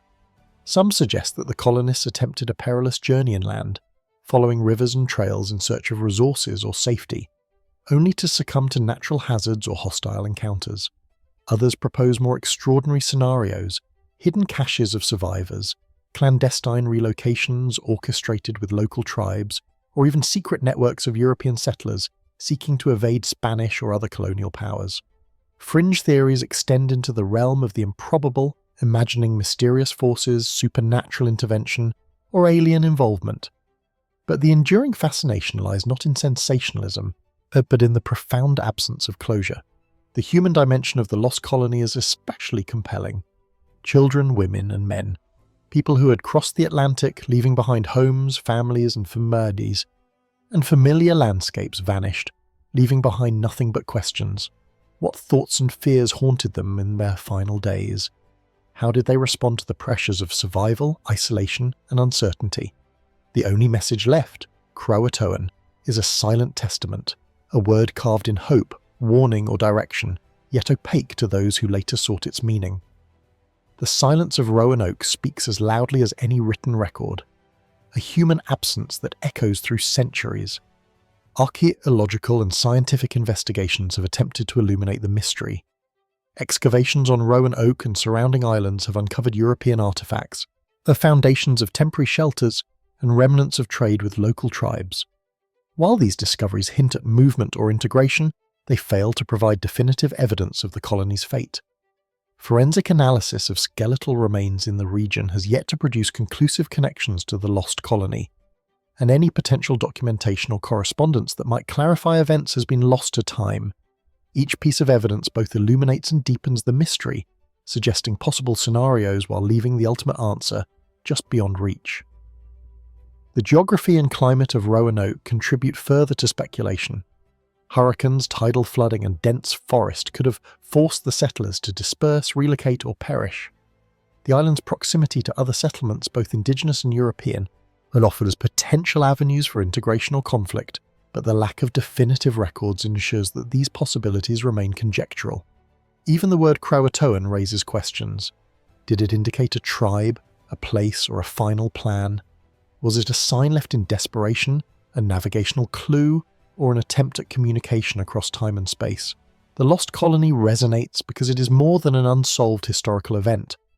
It is a meditation on human vulnerability, isolation, and the fragility of civilization.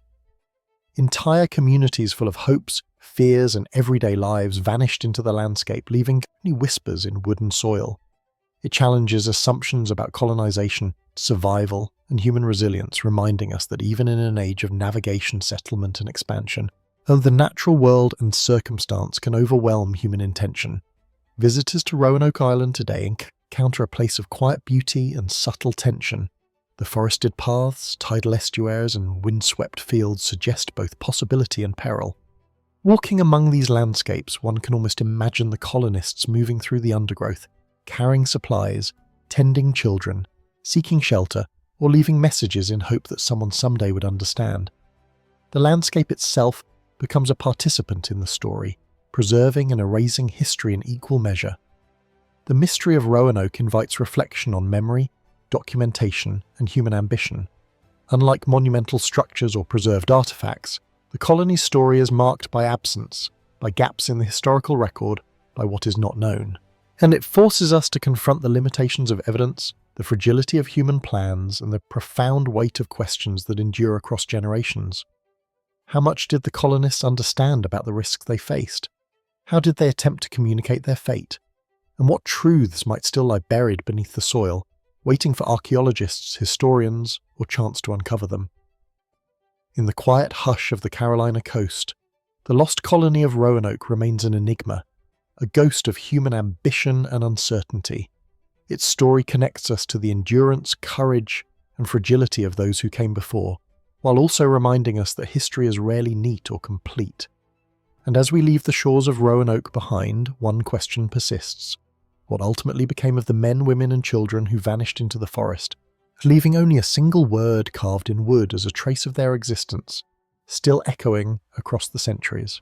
From the vanished settlers of Roanoke, whose presence lingers only in whispers, carved letters, and traces upon the land. We now turn our gaze to the restless sea, where another profound disappearance has captivated imaginations for over a century.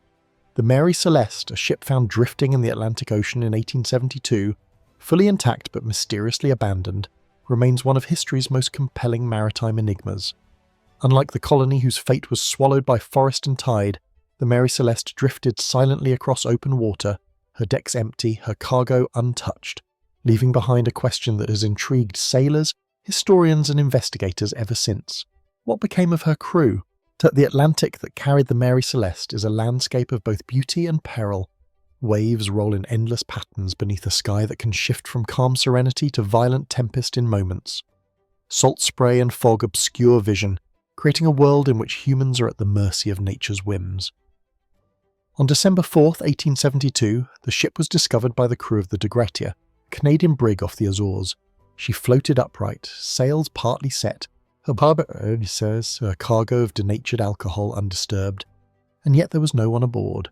Not a scream, not a body, not a note explaining the disappearance, only silence. Even now, imagining the empty deck swaying gently in the morning light evokes a chill, a profound sense of absence that transcends ordinary loss. And the story of the Mary Celeste begins months earlier, when she set sail from New York Harbour bound for Genoa, Italy, carrying a cargo of industrial alcohol. Aboard were Captain Benjamin Briggs, his wife, young daughter, and a crew of 7. The voyage began routinely, yet from the very start subtle details hint at the fragility of life at sea. Rough weather, shifting winds, and the constant vigilance required to navigate the Atlantic. When the De Gretia sighted the Mary Celeste, everything appeared normal at first glance, the rigging intact, personal belongings scattered in ordinary disarray. But the absence of life made the ordinary extraordinary, and the ordinary trace of human activity suddenly became eerie in its silence. Mainstream explanations attempt to reconstruct what might have happened, and some suggest that alcohol fumes in the hold could have triggered panic, prompting the crew to abandon ship temporarily, perhaps with a small boat only to be overwhelmed by the sea. Others hypothesize sudden storms, rogue waves, or structural damage that left the crew fearing imminent disaster, compelling them to evacuate. Yet none of these scenarios can account fully for the lack of bodies, the careful maintenance of sails, or the fact that the ship continued to drift largely undisturbed. The evidence is incomplete, tantalizingly close to explanation, yet persistently elusive. Speculative theories add further layers to the mystery. Pirates, mutiny, or a sudden outbreak of disease have been suggested, though investigators of the time found little to support such claims. Some have proposed that the Mary Celeste encountered paranormal forces, a sea so powerful and capricious it could erase human presence without disturbing the vessel. Others consider the possibility of secret experiments with volatile cargo or mechanical failure that forced the crew to abandon ship. Fringe theories even imagine encounters with sea monsters, though these are rooted more in legend than evidence. What is undeniable is that the ship itself preserves a record of ordinary life interrupted by extraordinary absence. A story written in the curves of its deck, the tilt of its masts, and the quiet sway of its cargo. The human aspect of Mary Celeste deepens the enigma. Captain Briggs was an experienced sailor familiar with the Atlantic's tempests. His crew were skilled men, accustomed to the hardships of long voyages. But for all their experience, they vanished without leaving a trace, highlighting the vulnerability of humans against nature's vast and unpredictable forces. What thoughts might have run through their minds in those final hours? Fear, confusion, or resignation? And what decisions could lead a seasoned crew to abandon a seaworthy vessel, leaving the very instruments of survival behind? Investigations of the Mary Celeste have yielded tantalizing but inconclusive clues. Her logbook found intact recorded nothing unusual after November 25, 1872, leaving a week-long gap before her discovery. Lifeboats were missing, suggesting evacuation, but no other vessels recorded their presence. Personal effects were scattered, but intact, valuables untouched, and the cargo remained largely secure. Even forensic analysis of the ship's structure, ballast, and sails has produced no definitive answers, leaving the case open to interpretation. Every detail hints at a story partially told, yet the central question, the fate of the crew, remains unanswered. The mystery of Mary Celeste is amplified by the psychology of absence. Seeing a ship fully provisioned, seaworthy, and yet devoid of human life evokes an almost visceral reaction. It challenges assumptions about safety, control, and the reliability of familiar systems. The ship floats as a paradox, perfectly intact yet incomplete in its purpose, a vessel designed for human endeavour rendered eerily vacant. It is in this space, the intersection of familiarity and void, that the mind grapples with possibilities, constructing scenarios that may never be confirmed. Even today, the Mary Celeste captivates imaginations. Writers, filmmakers, and historians revisit her story, each offering new interpretations. Yet none can provide certainty. The ship has become a symbol, a canvas on which human curiosity paints questions about risk, courage, and the inexplicable. The Atlantic preserves its secrets, waves eroding memory as much as they shape reality. Those who study Mary Celeste confront the limitations of knowledge, the capriciousness of circumstance, and the profound way in which absence can speak as powerfully as presence. As we imagine the Mary Celeste drifting beneath a grey horizon, sunlight glinting on waves, the silence of the ship becomes almost tangible. Every rope, every sail, every piece of cargo bears witness to human effort interrupted by a journey that began with purpose and ended in uncertainty. The vessel is at once a historical artifact and a psychological monument, a reminder that mystery need not be violent or destructive to resonate across time. It is enough for human absence to persist, for questions to endure, and for imagination to fill the spaces that evidence leaves empty. The vanishing of Mary Celeste invites reflection on mortality, chance, and the fragile boundary between routine and catastrophe. How much did the crew understand about the danger that may have confronted them? Did they act rationally, or did fear overwhelm judgment? And what truths might remain submerged just beneath the waves or lost to the currents of history, waiting for discovery, speculation, or revelation? Even as modern technology allows us to track ships with precision, model weather patterns, and analyse maritime incidents in detail, and the Mary Celeste continues to evade explanation. Her decks, masts, and holds stand as a testament to human endeavour interrupted. A frozen moment of uncertainty preserved in the vastness of the Atlantic. And as we leave the empty decks behind in our imagination, one question persists quietly and insistently. What became of those souls? And what secrets did Mary Celeste carry across the ocean, untold and still haunting the waves? From the silent decks of the Mary Celeste, where an entire crew vanished into the vastness of the Atlantic, we now turn our attention to another vessel, not of wood and sail but of parchment and ink, whose very existence challenges our understanding of history. The Vinland map, a mysterious medieval artifact, depicts lands far to the west of Europe, including a region labelled Vinland, suggesting that Norse explorers may have reached North America centuries before Columbus. It is a map that bridges geography and conjecture, scholarship and speculation, and like the Mary Celeste, it carries an air of enigma that has captured the imagination of historians and adventurers alike. The map itself is unassuming at first glance.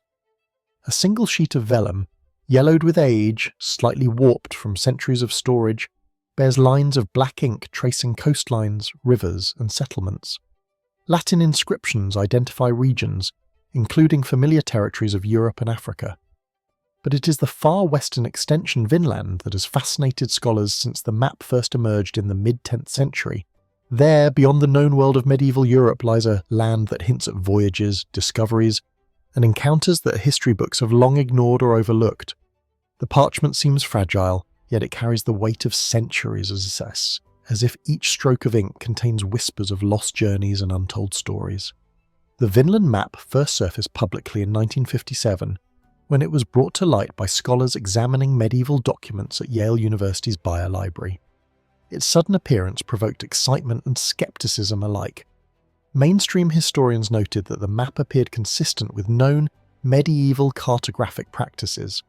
Coastlines were drawn in the style of contemporary mappamundi, and Latin notations reflected the scholarly conventions of the time. Yet the depiction of lands far to the west, potentially corresponding to parts of modern-day Newfoundland, was wholly unexpected. If authentic, the map would provide evidence of transatlantic exploration long before Columbus, rewriting a chapter of European history.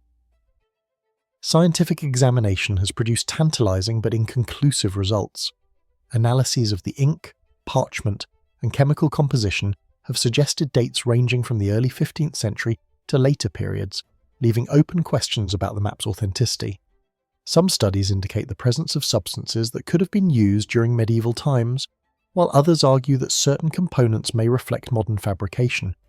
Even the style of the drawing, its representation of coastlines, rivers, and settlements, both align with contemporary cartographic knowledge and hints at information that should have been unknown to European mapmakers at the time, so that the result is a document whose provenance and creation remain subject to intense debate.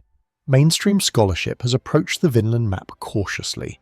Some historians argue that it is a genuine product of medieval geography based on oral or written accounts of Norse voyages to Greenland and Vinland, perhaps derived from sagas passed down through generations. Others suggest that it may have been a copy of earlier maps, or based on second-hand knowledge, reflecting speculation rather than first-hand exploration. While the presence of Vinland on the map aligns intriguingly with archaeological evidence of Norse settlements at Lono Meadows in Newfoundland, the map itself cannot conclusively prove such contact. It can only suggest the possibility, leaving interpretation open to both reason and imagination. And speculative interpretations add further intrigue. Some propose that the map reflects a hidden history of transatlantic exploration, suggesting that knowledge of the New World existed in Europe long before the voyages of Columbus and Cat. Could the map be evidence of a forgotten network of explorers, traders, or scholars who glimpsed lands across the ocean, recording them in code or cartographic shorthand?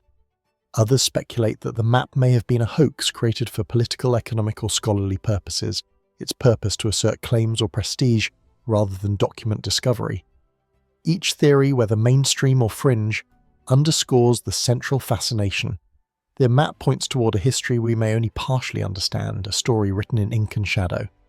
The human dimension of the Vinland map is equally compelling, and whoever created it, choreographer, scribe, or scholar, invested thought, skill, and intent into each line. They had a vision of the world, a conception of lands beyond the horizon, and the desire to record that vision for others. Yet centuries later, the map's meaning remains obscured, a conversation frozen in time. What sources did they rely upon? What voyages inspired these depictions? And how much of their knowledge was lost deliberately or accidentally as the centuries passed? The map in its quiet, fragile form is a testament to human curiosity and the desire to extend understanding beyond immediate experience. Geography and archaeology provide partial context, but also amplify the mystery. The Lono Meadows settlement, dated to around 1000 AD, confirms that Norse voyagers reached North America centuries before European colonization. Yet the Vinland map suggests a broader knowledge of these lands than the sagas indicate, including rivers, forests, and settlements that have yet to be conclusively identified. Does the map reflect direct observation, second-hand reports, or creative reconstruction? Was it an imaginative exercise, a teaching tool, or an attempt to claim authority over unknown territories? The parchment itself offers no answers, only the subtle clues embedded in its lines and inscriptions. Even today, the Vinland map continues to provoke fascination, debate, and investigation. Scholars employ modern techniques, spectrography, radiocarbon dating, and forensic ink analysis. Yet the questions remain unresolved. The map endures as both a historical document and a symbol of human longing, the desire to know, to explore, and to extend the boundaries of the world. Like other enigmas we have explored, the vanishing of the Mary Celeste, the lost colony of Rowan Oak, and the Coral Castle, the Vinland map reminds us that knowledge is often incomplete, layered with uncertainty, and tantalizingly close, yet frustratingly out of reach. Standing before the map, one cannot help but imagine the hands that drew it, the voyages it may commemorate, and the centuries it has silently witnessed. The ink traces suggest paths across oceans, settlements on distant shores, and a vision of the world that exceeded contemporary understanding. Yet despite scientific scrutiny and historical research, the map's ultimate truth remains elusive. Was it a genuine record of Norse exploration, a copy of ancient knowledge, or a deliberate forgery designed to intrigue and confound? That the parchment offers no reply, only the quiet, persistent echo of possibility. The Vinland map, in its fragility and detail, embodies the tension between knowledge and mystery, between what is recorded and what remains hidden. It challenges assumptions, invites curiosity, and preserves a story that may never be fully told.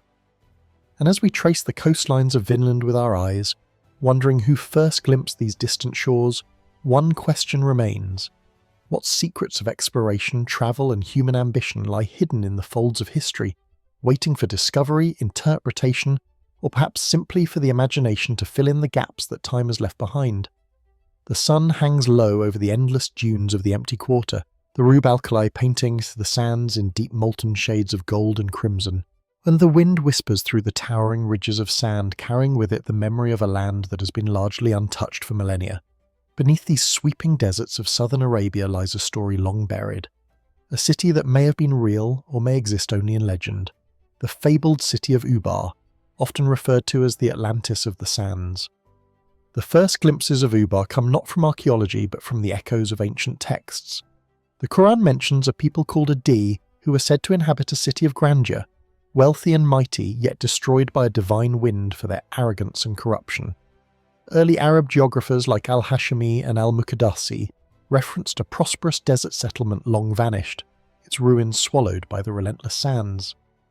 For centuries, travellers and scholars alike searched for its precise location, guided only by fragmented maps and oral traditions carried from one generation to the next. Modern exploration began in earnest in the 20th century, fueled by curiosity and satellite technology. In the 1990s, an expedition funded by NASA and led by archaeologist Juris Zarins used satellite imagery to trace ancient caravan routes across Oman, Yemen, and Saudi Arabia.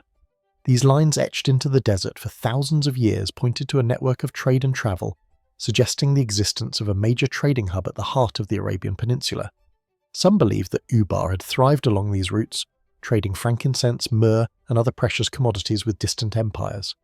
Yet when the archaeologists finally arrived at the site identified as Shiza, the evidence was subtle, almost whispering. And a collapsed fortress-like structure lay half buried beneath the sand, fragments of walls and pottery scattered across the rocky desert floor. Carbon dating suggested that the city had flourished as early as the 3rd millennium BC, then gradually faded into obscurity. For many, this seemed to confirm the legend. Ubar had existed, but its grandeur was far more modest than the stories had promised. The desert had claimed it, as it claims everything here, and yet, even with the physical evidence, the mystery deepened. The landscape itself seemed to defy simple explanations. Massive sinkholes riddled the area, natural caverns that had swallowed entire sections of the ruins. Could these geological formations have contributed to the disappearance of Ubar, or were they a coincidence? Some researchers have suggested that underground water channels once sustaining the city's oasis may have dried up, leaving the population stranded in a harsh, unforgiving desert. Others speculate that seismic activity could have caused portions of the settlement to collapse into subterranean voids. Then there are the stories that linger beyond archaeology, the whispers of something lost that science struggles to fully capture. Local Bedouin traditions speak of a city that appeared in the desert like a mirage, its walls gleaming in the heat, only to vanish when approached. Could these tales be exaggerations of real events, or are they remnants of a collective memory of cataclysm? Some fringe theorists have even proposed more extraordinary explanations. Perhaps Ubar was a hub of advanced knowledge, and a civilization wiped out before it could leave a lasting imprint, leaving only fragments in myth and sand. Trade records from neighbouring regions add another layer of intrigue. Ancient inscriptions from southern Mesopotamia and the lands of the Levant, including Palestine, reference caravans laden with incense and exotic goods arriving from the Arabian interior. Could Ubar have been the linchpin connecting distant empires across the deserts? Its disappearance created a ripple felt across the known world. If so, why does the archaeological record show so little? A tantalizing glimpse rather than a full story. Even the etymology of Ubar invites speculation. Some scholars link the name to Iram of the pillars mentioned in the Quran, while others suggest it might have simply meant a passage or a caravan stop. Language, like sand, shifts and erodes with time, leaving only traces that tease more than they reveal, and yet these traces are powerful. They hint at a civilization sophisticated enough to leave a mark on memory, even if not entirely on the earth itself. Technology has brought us closer than ever to understanding Ubar, yet it also magnifies the gaps in our knowledge. Satellite imagery reveals the faint outlines of roads and walls invisible to the naked eye, as if the desert itself preserves the memory of human endeavour in geometric whispers. Excavations uncover shards of pottery, remnants of buildings, and evidence of trade. But the true scale of the city, its culture, and the reason for its demise remain elusive. Was it a slow decline caused by environmental change, or a sudden catastrophe that erased centuries of human achievement in a single generation? Perhaps the most haunting element of Ubar is its absence. Unlike the pyramids of Egypt or the ziggurats of Mesopotamia, there is no single monument to gaze upon, no towering relic to anchor the imagination. Instead, there is sand, shifting, unyielding, and indifferent to human memory. The mystery of Ubar is not just about what we have found, but about what has been lost.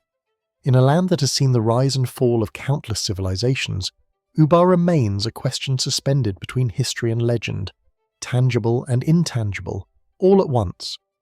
As night falls over the desert, the wind sweeps across the dunes, carrying the cold and the silence of millennia. One cannot help but wonder beneath the sands, are there still chambers of Ubar untouched? Stories of a people and a culture waiting to be uncovered? Or has time, inexorable and patient, had claimed everything, leaving only a legend to inspire our imagination? The city of Ubar challenges the boundaries between myth and history. It asks us to consider the impermanence of human achievement, the ways in which nature and time can erase even the mightiest of civilizations. And as the stars emerge over the empty quarter, bright and cold above the desert night, the question lingers: how much of what we call lost is truly gone, and how much is simply waiting for us to remember? As the sun rises over the arid plains of northern Egypt, its light spills across a landscape of shifting sands, ancient ruins, and the silent, enduring monuments of a civilization that thrived thousands of years ago. Among the storied sites of this land, one of the most elusive and enigmatic remains hidden beneath the shadows of history itself. The Labyrinth of Egypt, a structure that has intrigued travellers, historians and archaeologists for millennia. Unlike the towering pyramids that dominate the horizon, the labyrinth exists in fragments described in ancient texts, yet largely lost to the passage of time. Its true scale and purpose is still a matter of speculation. The earliest accounts of the labyrinth come from Herodotus, the Greek historian of the 5th century BC, who described a sprawling complex near Lake Moeris in the Fiume Oasis. According to his writings, the structure contained thousands of rooms and halls both above and below ground, with walls carved from massive blocks of limestone. The purpose of the labyrinth, he wrote, was twofold: a place of governance where pharaohs conducted administrative business and a sacred space, home to temples and shrines honouring the gods. Herodotus claimed it surpassed even the grandeur of the pyramids, a remarkable testament to the skill and ambition of Egypt's builders. Archaeological exploration, however, has revealed only tantalising traces. In the late 19th century, the German archaeologist Flinders Petrie uncovered remnants of mud brick walls and subterranean chambers near the site identified as the labyrinth. Stone inscriptions, pottery fragments, and what appeared to be ceremonial altars suggested a complex far larger than the visible ruins. Yet the full extent of the structure remains buried beneath centuries of silt, sand, and the encroachment of the desert. Modern excavations have confirmed the existence of multiple interconnected buildings, some rising above the surface, and others extending into tunnels that hint at a hidden world below. The more scholars have studied these ruins, the more questions emerge. How could such a vast and intricate complex have been constructed in an era when engineering relied on simple tools and human labour alone? Some suggest that the labyrinth was not a single building, but a sprawling series of temples, administrative halls and storage facilities spread across the Fiume region and connected by canals and causeways. Others wonder whether its design served a symbolic purpose, representing the Egyptian vision of the cosmos, a maze through which priests and pharaohs could navigate the earthly and divine realms. Yet even with these theories, the labyrinth maintains an air of mystery. Ancient Egyptian texts refer to the structure with reverence, yet offer few concrete details. The so-called Book of the Dead alludes to ceremonial pathways, sacred chambers, and secret rooms accessible only to the initiated. Could these references hint at subterranean libraries or archives holding records of knowledge long lost to time? Some fringe researchers speculate that the labyrinth might have housed treasures, sacred relics, or even advanced technology beyond our current understanding, though no evidence has confirmed such claims. The physical evidence, though partial, is compelling. Walls bearing inscriptions of gods and kings, columns carved from stone with precision that still impresses modern engineers, and passageways that descend into shadowed chambers suggest an architectural sophistication remarkable for its time.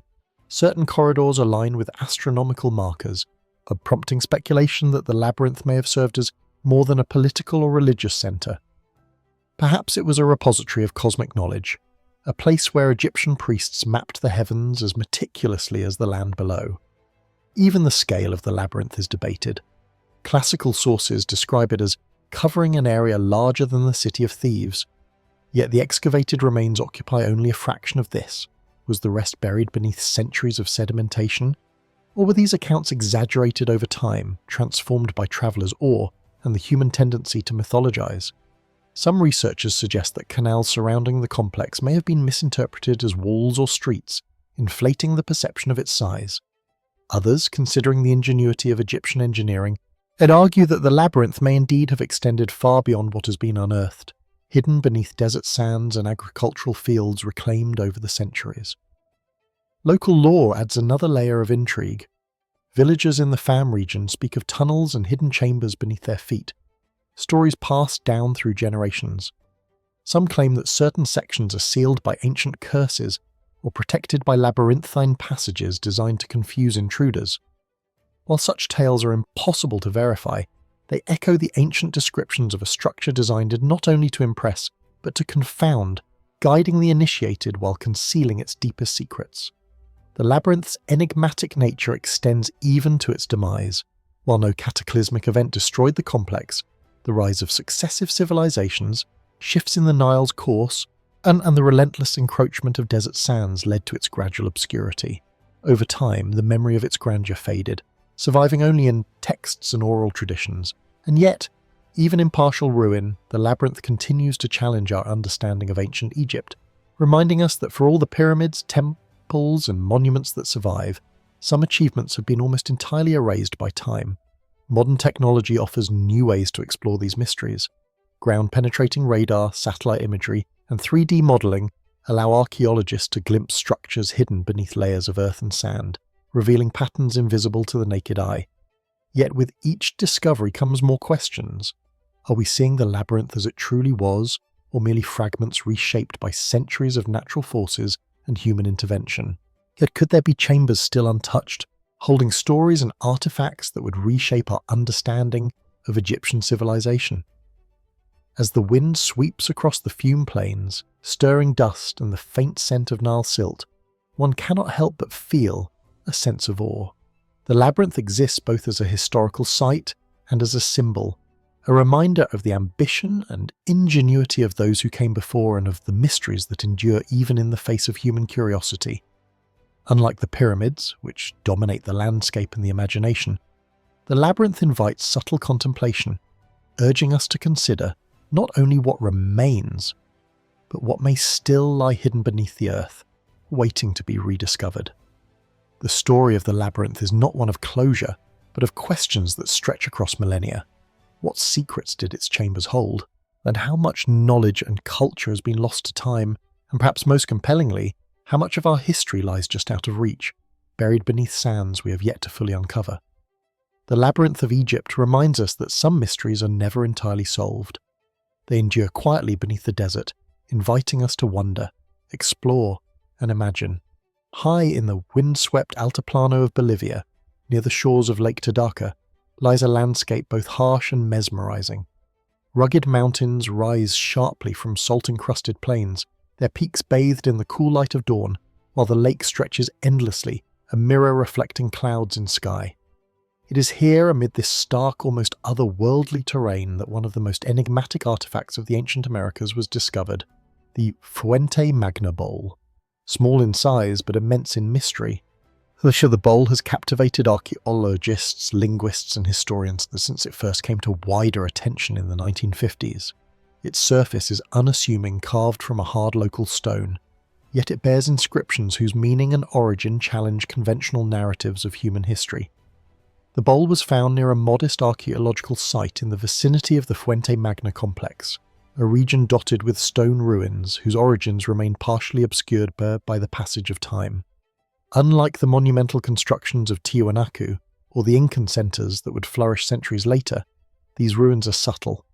Stone walls, foundations, and scattered fragments that hint at human habitation, trade, and ritual. Yet the bowl with its carefully etched symbols seems to belong to a different story altogether. Well, what makes the Fuente Magna bowl extraordinary is its inscription. The markings appear to be cuneiform, similar in style to the script used in ancient Mesopotamia, yet centuries and thousands of miles removed from the cultures that produced them. Scholars have long debated whether these similarities are coincidental, the result of independent invention, or evidence of contact across vast distances. Could this humble object truly suggest that ancient civilizations reached farther than we currently understand? Or is it a product of a local culture drawing inspiration from unknown sources, blending their own traditions with motifs that resonate across continents? Mainstream archaeological interpretations tend toward caution. Most researchers place the bowl in a context consistent with Andean prehistory, though dating its creation to between 2000 and 500 BC, a period when complex societies were emerging around Lake Titicaca. These communities built terraces, canals, and ceremonial structures demonstrating sophistication in agriculture, astronomy, and stonework. The bowl in this light could be viewed as a ritual object, a vessel perhaps used in offerings or ceremonies related to water, fertility, or the cosmos. Its carvings might reflect a local symbolic system, one that has not survived elsewhere, and therefore remains opaque to modern understanding. Yet the linguistic element cannot be dismissed lightly. The resemblance of the inscriptions to Sumerian cuneiform, some scholars argue, is too precise to ignore. Linguists have attempted translations suggesting that the bowl may contain a record of names, prayers, or even trade-related texts. And if verified, such a connection would imply an extraordinary transoceanic awareness, challenging assumptions about the isolation of pre-Columbian civilizations in the Americas. How could such knowledge have travelled? Were there ancient voyagers who crossed oceans long before the voyages of Columbus, leaving behind traces in stone and clay that survive only as fragments today? Complicating matters further is the context of its discovery. The bowl was not carefully excavated by trained archaeologists in a stratified dig. It was found amid scattered stones and ruins, its provenance partially obscured by decades of looting and informal collection. This lack of contextual certainty has fueled both skepticism and fascination. Some critics argue that the inscriptions might have been forged or misinterpreted, but while others point out that similar anomalies, objects that do not fit neatly into established historical narratives, have been found elsewhere, suggesting that our understanding of ancient human interaction remains incomplete. The physicality of the bowl is striking. It is carved from a dense, durable stone, expertly smoothed and shaped. Its interior and exterior are meticulously polished. The symbols etched with a precision that speaks to skilled craftsmanship. Observers note that it bears marks of both functional use and ceremonial significance, hinting that it was more than mere decoration.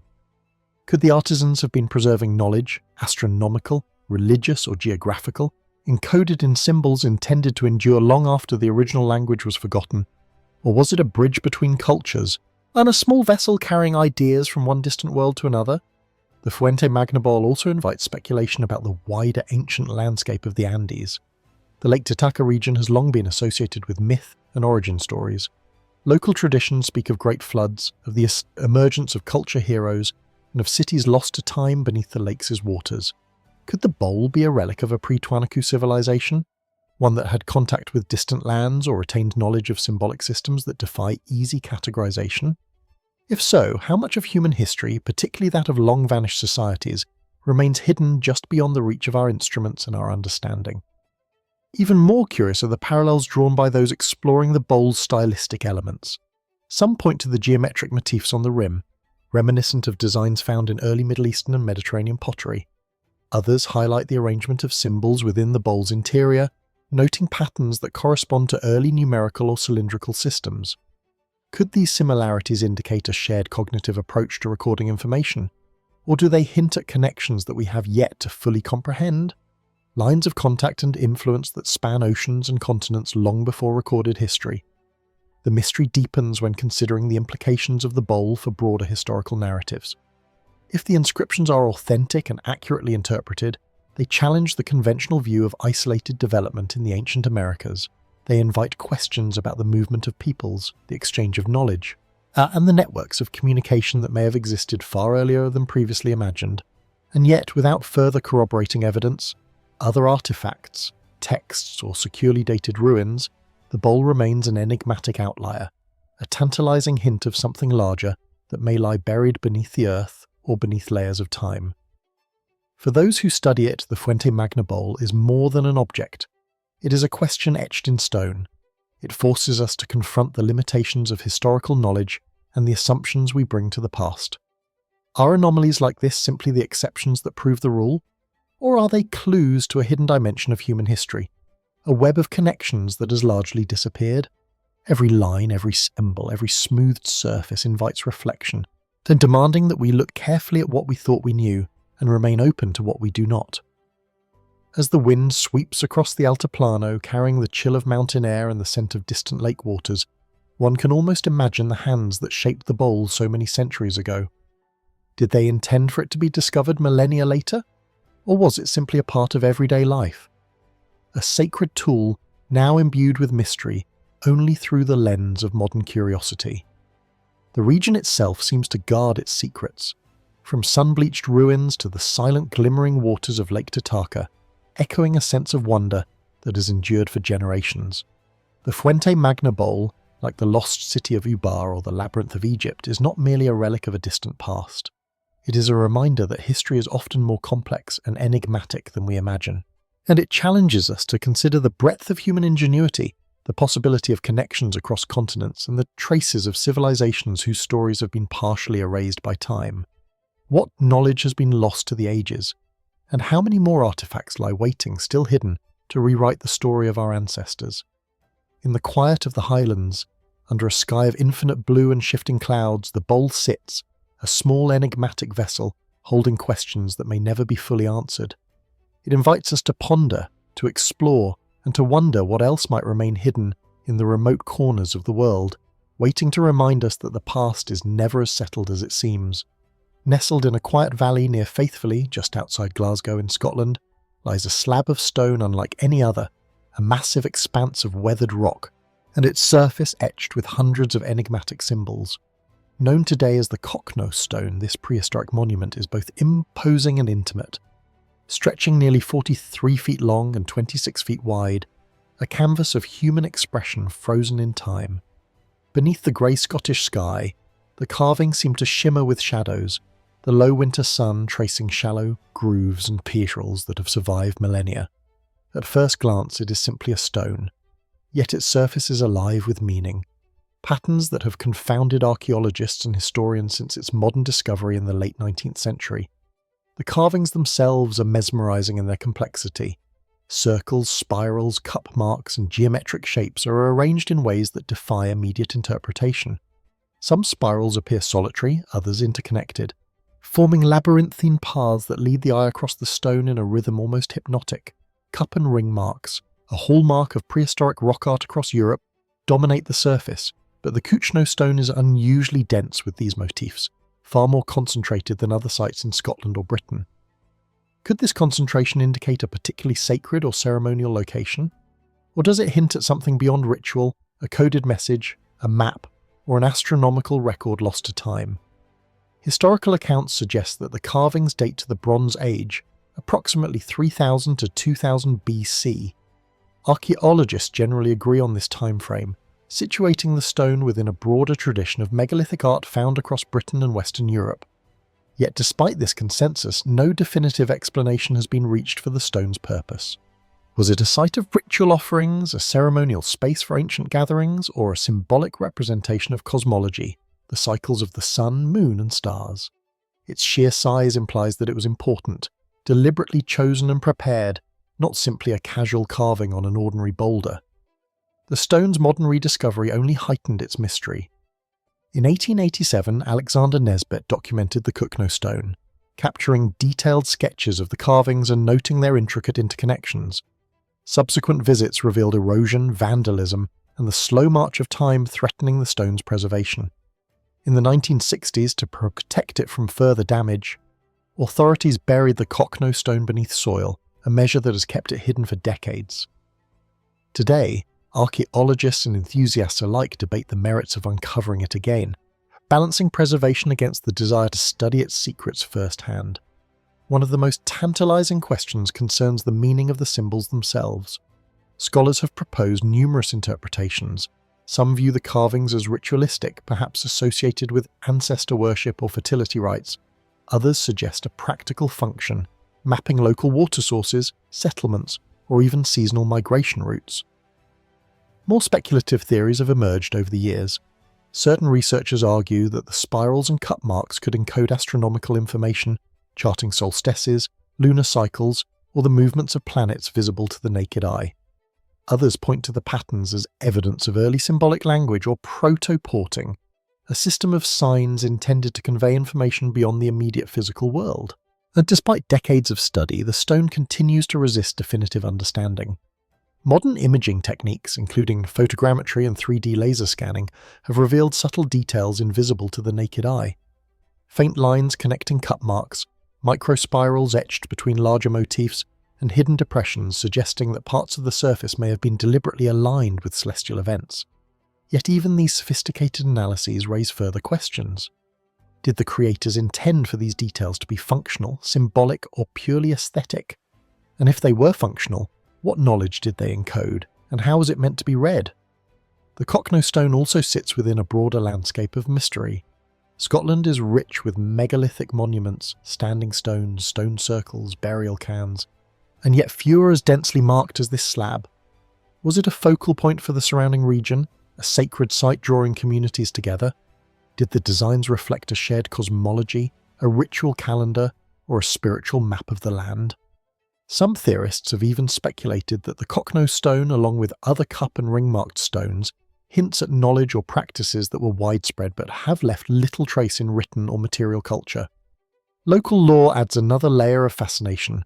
Stories persist of the Cockno stone possessing protective or supernatural qualities, with warnings that its hidden meanings are not easily understood by the uninitiated. Such tales passed down orally suggest that the stone has long inspired awe and curiosity, and a bridge between the living world and the beliefs of those who carved it thousands of years ago. Could these oral traditions be echoes of ancient knowledge, fragments of a worldview lost to the ages but preserved in collective memory? The burial of the stone in the 20th century further intensifies its mystique.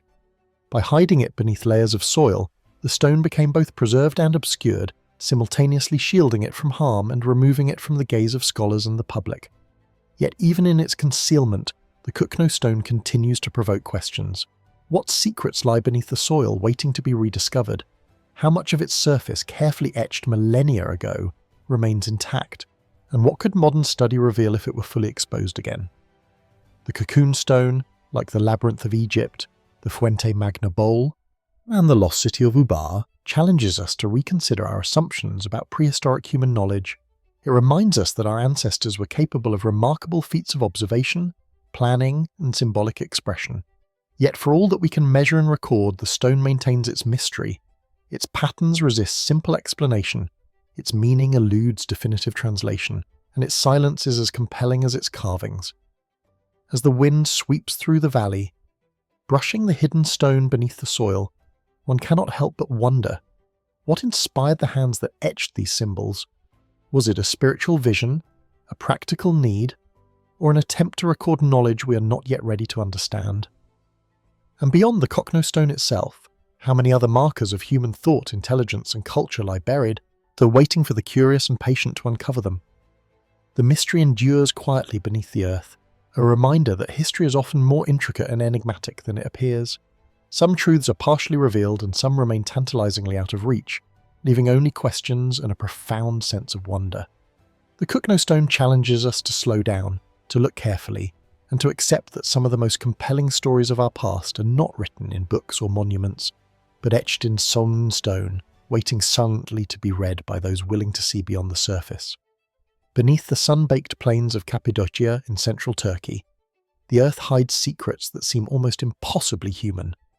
From above, The landscape appears surreal but tranquil. Soft volcanic tuff formations rise like giant mushrooms. Their pale surfaces were carved by wind and rain over millennia. Villagers perch on hillsides and winding paths trace the contours of the terrain. Yet the true wonder lies below the surface, where an elaborate labyrinth of tunnels and chambers extends deep into the volcanic rock. This is Daruyu, a subterranean city whose scale and complexity have fascinated historians, archaeologists, and travellers for generations. The entrance is unassuming, a small doorway concealed among ordinary rock formations, but beyond it lies a network of passages descending over 85 metres underground, with corridors, staircases, storage rooms, and hidden chambers stretching for miles. Entire communities, it seems, once lived here, taking refuge from the dangers of the world above. As one moves deeper, the air grows cooler, the light dimmer, and the sense of history more palpable. The walls carved with precision from soft volcanic stone bear traces of millennia of habitation, niches for lamps, stone doors designed to seal off passageways, wells that once drew water from deep aquifers. It is both awe-inspiring and unsettling to consider how much of human ingenuity exists below the surface, hidden from view. The origins of Darankuyu remain a subject of debate. Mainstream scholarship suggests that the earliest tunnels may date back as far as the 8th to 7th centuries BC. Built by the Frisians and expanded over the centuries by successive civilizations, the city was designed as a refuge, a place to hide from invaders, to survive sieges, and to continue daily life while the world above was in turmoil. Evidence of living quarters, communal spaces, kitchens, stables, and chapels points to a sophisticated social organization capable of supporting thousands of inhabitants underground. It is a feat of engineering remarkable for any era, yet the full purpose of the tunnels still invites speculation.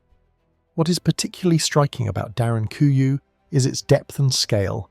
The subterranean city descends in levels, each carefully planned with ventilation shafts, wells, and narrow stairways that connect chambers in a way that suggests careful consideration of airflow, water supply, and security. Massive circular stone doors designed to be rolled into place could isolate sections of the city in moments, offering protection from intruders. Could this intricate planning reflect a society accustomed to frequent threats, or were the tunnels part of something more?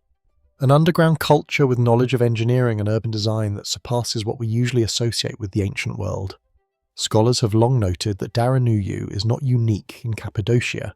Nearby underground complexes such as Kaki and Oscan hint at a widespread network of subterranean settlements. Some researchers propose that these connected cities formed a defensive system, allowing communities to relocate, hide, and communicate beneath the earth for generations. Yet even within this framework, the sheer size of Darankuyu and the sophistication of its engineering remain extraordinary.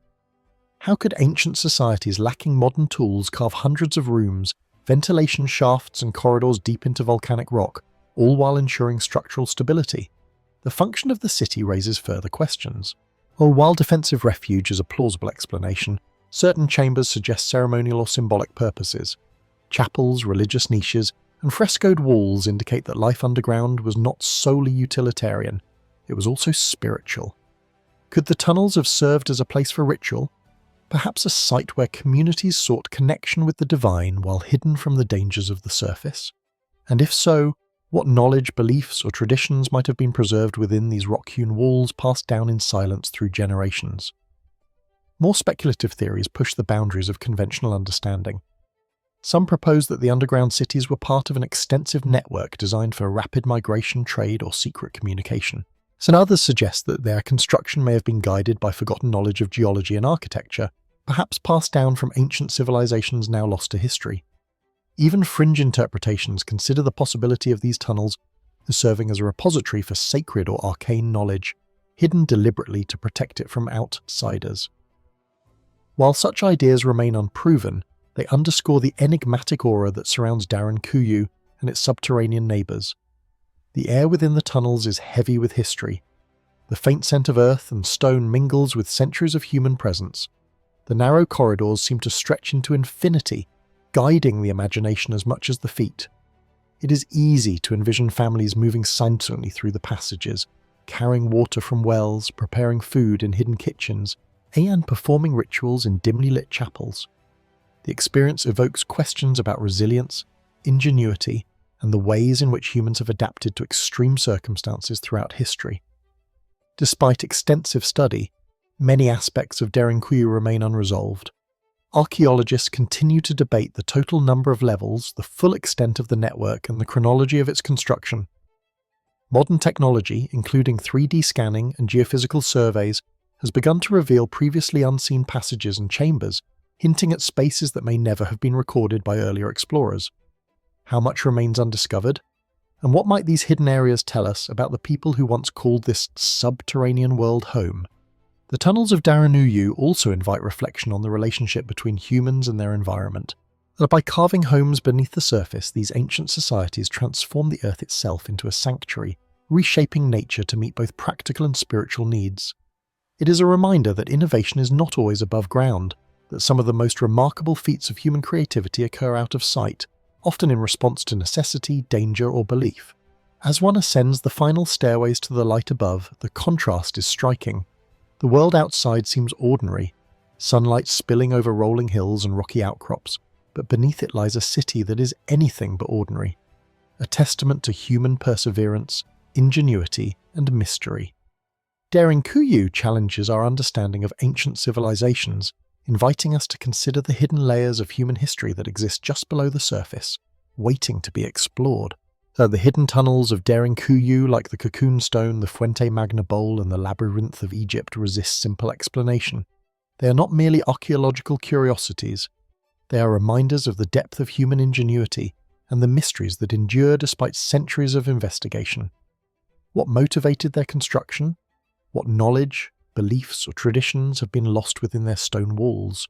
And most compellingly, how much of our past, like Derinkuyu itself, remains hidden beneath the surface, waiting for those willing to descend and seek answers?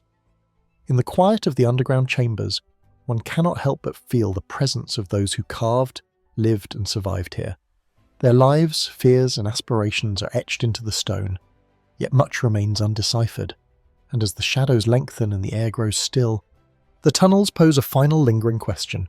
How much of human history is hidden from sight, preserved in silence beneath the ground, waiting for discovery by the curious and patient few along the sun-drenched plains and river valleys of southern Iberia? Where the Guadalquivir winds its way to the Atlantic, a civilization once thrived that has long since slipped through the cracks of history. Tartessos, an ancient kingdom of wealth, culture, and mystery, lingers today mostly in legend, in fragmented accounts by Greek and Roman writers, and in tantalizing traces uncovered by modern archaeology.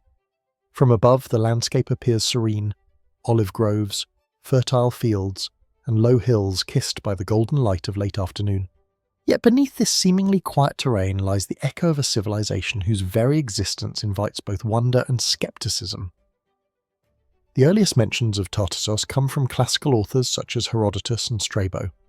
They described a prosperous society in what is now Andalusia, Spain, noting its extraordinary wealth in silver, tin, and other metals, as well as its skilled artisans and traders.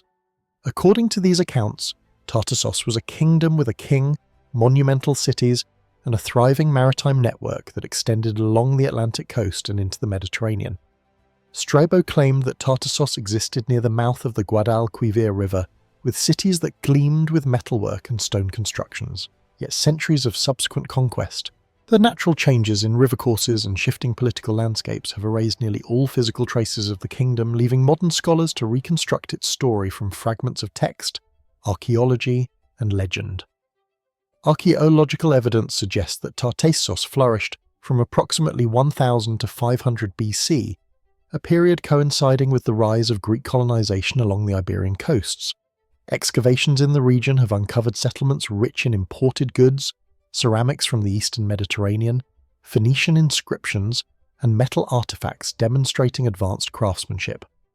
It is widely believed that Tartessos served as a key intermediary in the trade of tin and silver, connecting the mineral-rich Iberian interior with the bustling markets of Phoenicia, Greece, and Egypt.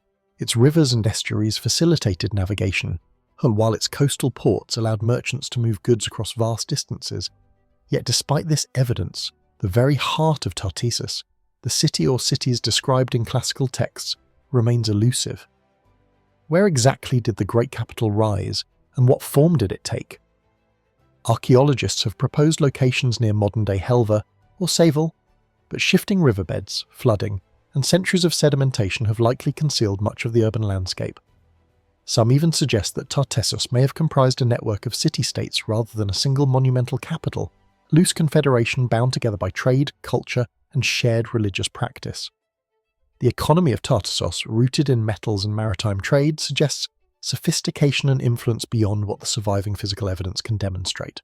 Greek traders wrote of kings adorned in gold and silver, of treasures amassed from mines in the nearby Sierra Morena, and of markets filled with exotic goods from across the Mediterranean. These descriptions paint a picture of a society that was both materially wealthy and socially complex, but wealth alone does not account for Tartessos' enduring allure. It is the combination of this material opulence with the civilization's near-complete disappearance that fuels fascination and speculation. Religion and ritual appear to have been central to Tartessian culture. Excavations have revealed sanctuaries with votive offerings, as well as burial sites suggesting a belief in an afterlife or divine favour. Some researchers point to the continuity of certain motifs in Iberian art: spirals, geometric designs, and animal figures as indicative of religious or cosmological significance. Could Tartessos have been a centre for knowledge as well as wealth? A society that recorded its understanding of the cosmos, human nature, or the cycles of life through both art and ritual? Even more enigmatic are the connections suggested by Phoenician accounts. Tartessos appears repeatedly in the records of Mediterranean traders who speak of kings with names that seem almost mythic. Argentonios, who supposedly ruled for 80 years, a figure whose longevity and influence stretched the imagination. Some scholars suggest that these stories were exaggerated or misinterpreted. Yet, the consistency across independent accounts raises questions. Was Tartessos simply a wealthy trade hub? Or did it possess cultural and technological sophistication that impressed the Mediterranean world?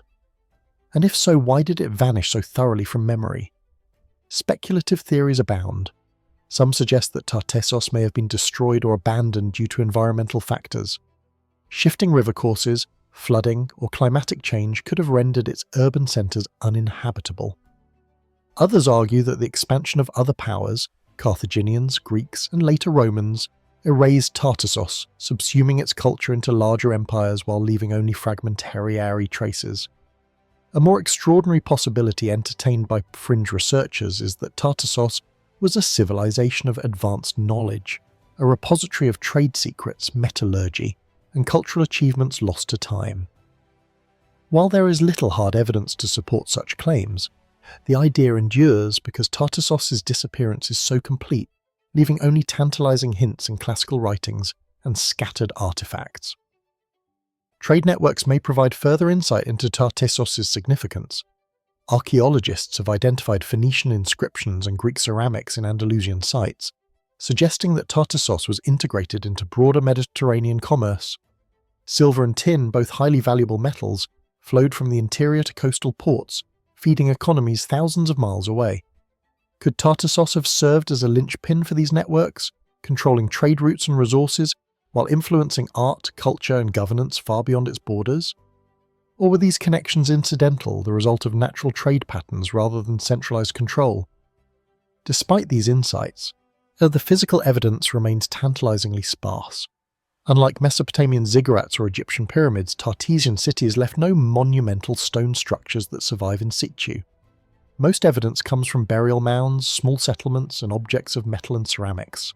Some researchers argue that urban centres may have been constructed largely from wood and mud brick, materials that decay rapidly over centuries. Others suggest that the cities may now lie buried beneath layers of sediment lost to the natural course of rivers or to agricultural development over millennia. Each new excavation brings fragments and questions, but the heart of Tartessos remains hidden, a civilization whose outline is more impression than image. Language and writing add another layer of mystery. The Tartessian inscription found on Stelian pottery remain largely undeciphered. Scholars debate whether the script represents a local Iberian language influenced by Phoenician or Greek systems, or whether it encodes a unique tongue lost to history. Could these inscriptions, if fully understood, reveal insights into political structures, religious beliefs, or trade practices, Or might they provide evidence of knowledge systems entirely alien to our assumptions about early Iberian societies? The tantalizing possibility that Tartessos held written records of its own worldview, now obscured by time, underscores the civilization's enduring allure. Cultural memory further complicates the story. Legends of Tartessos survived in Greek, Roman, and later Iberian lore, blending history with myth, references to sunken cities, immense treasures. And wise rulers suggest that Tartessos occupied a space both real and symbolic in the imagination of later civilizations. Some researchers have drawn parallels to Atlantis, though such comparisons are speculative and metaphorical rather than literal. Yet the persistence of these stories across centuries points to a civilization that made a profound impression, leaving traces not only in material culture but also in collective memory. Today the search for Tartessos continues in both fieldwork and imagination. Archaeologists excavate mounds and river terraces, geologists analyze sedimentary layers for signs of ancient waterways, and linguists study inscriptions for clues to language and meaning.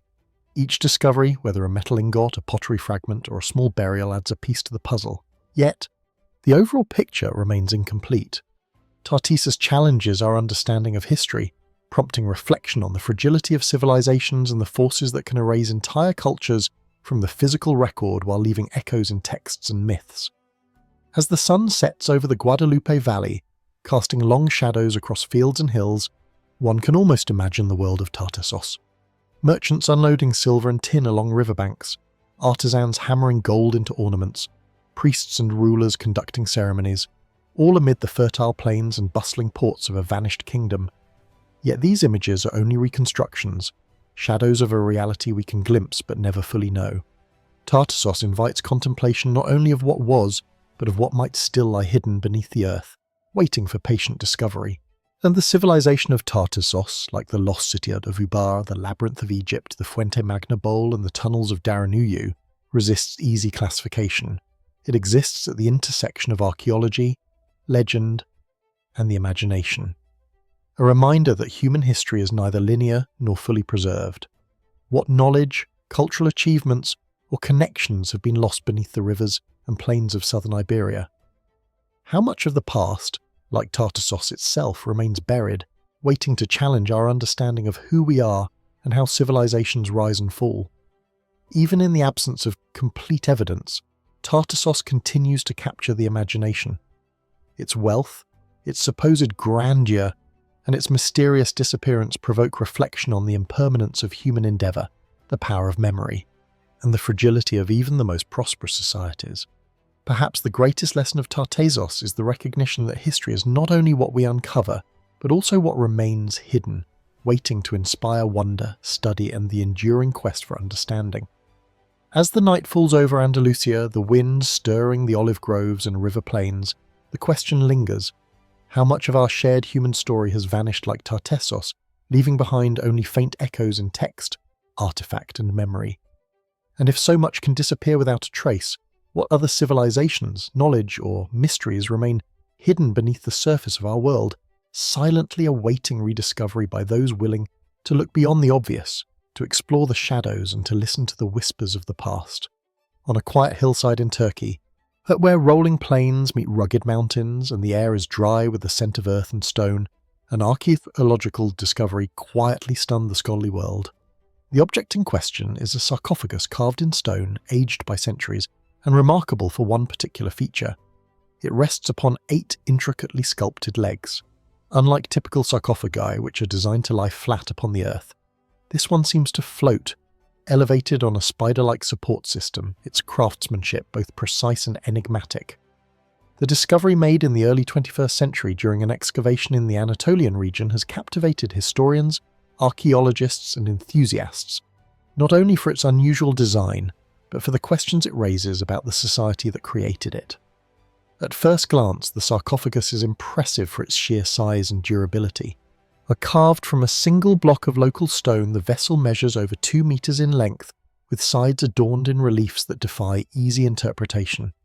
Each of its 8 legs is not merely functional, they are intricately sculpted, tapering with elegant curvature, almost alive in their realism. Some scholars suggest that the legs are symbolic, perhaps representing cosmic order, divine protection, or the intersection of life and death.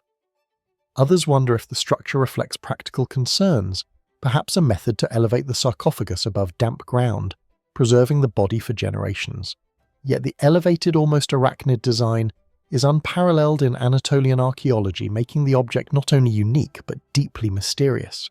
The region where the sarcophagus was found has a long history of human habitation. Anatolia, and a crossroads of civilizations, has seen the rise and fall of Hittites, Phrygians, Lydians and Persians.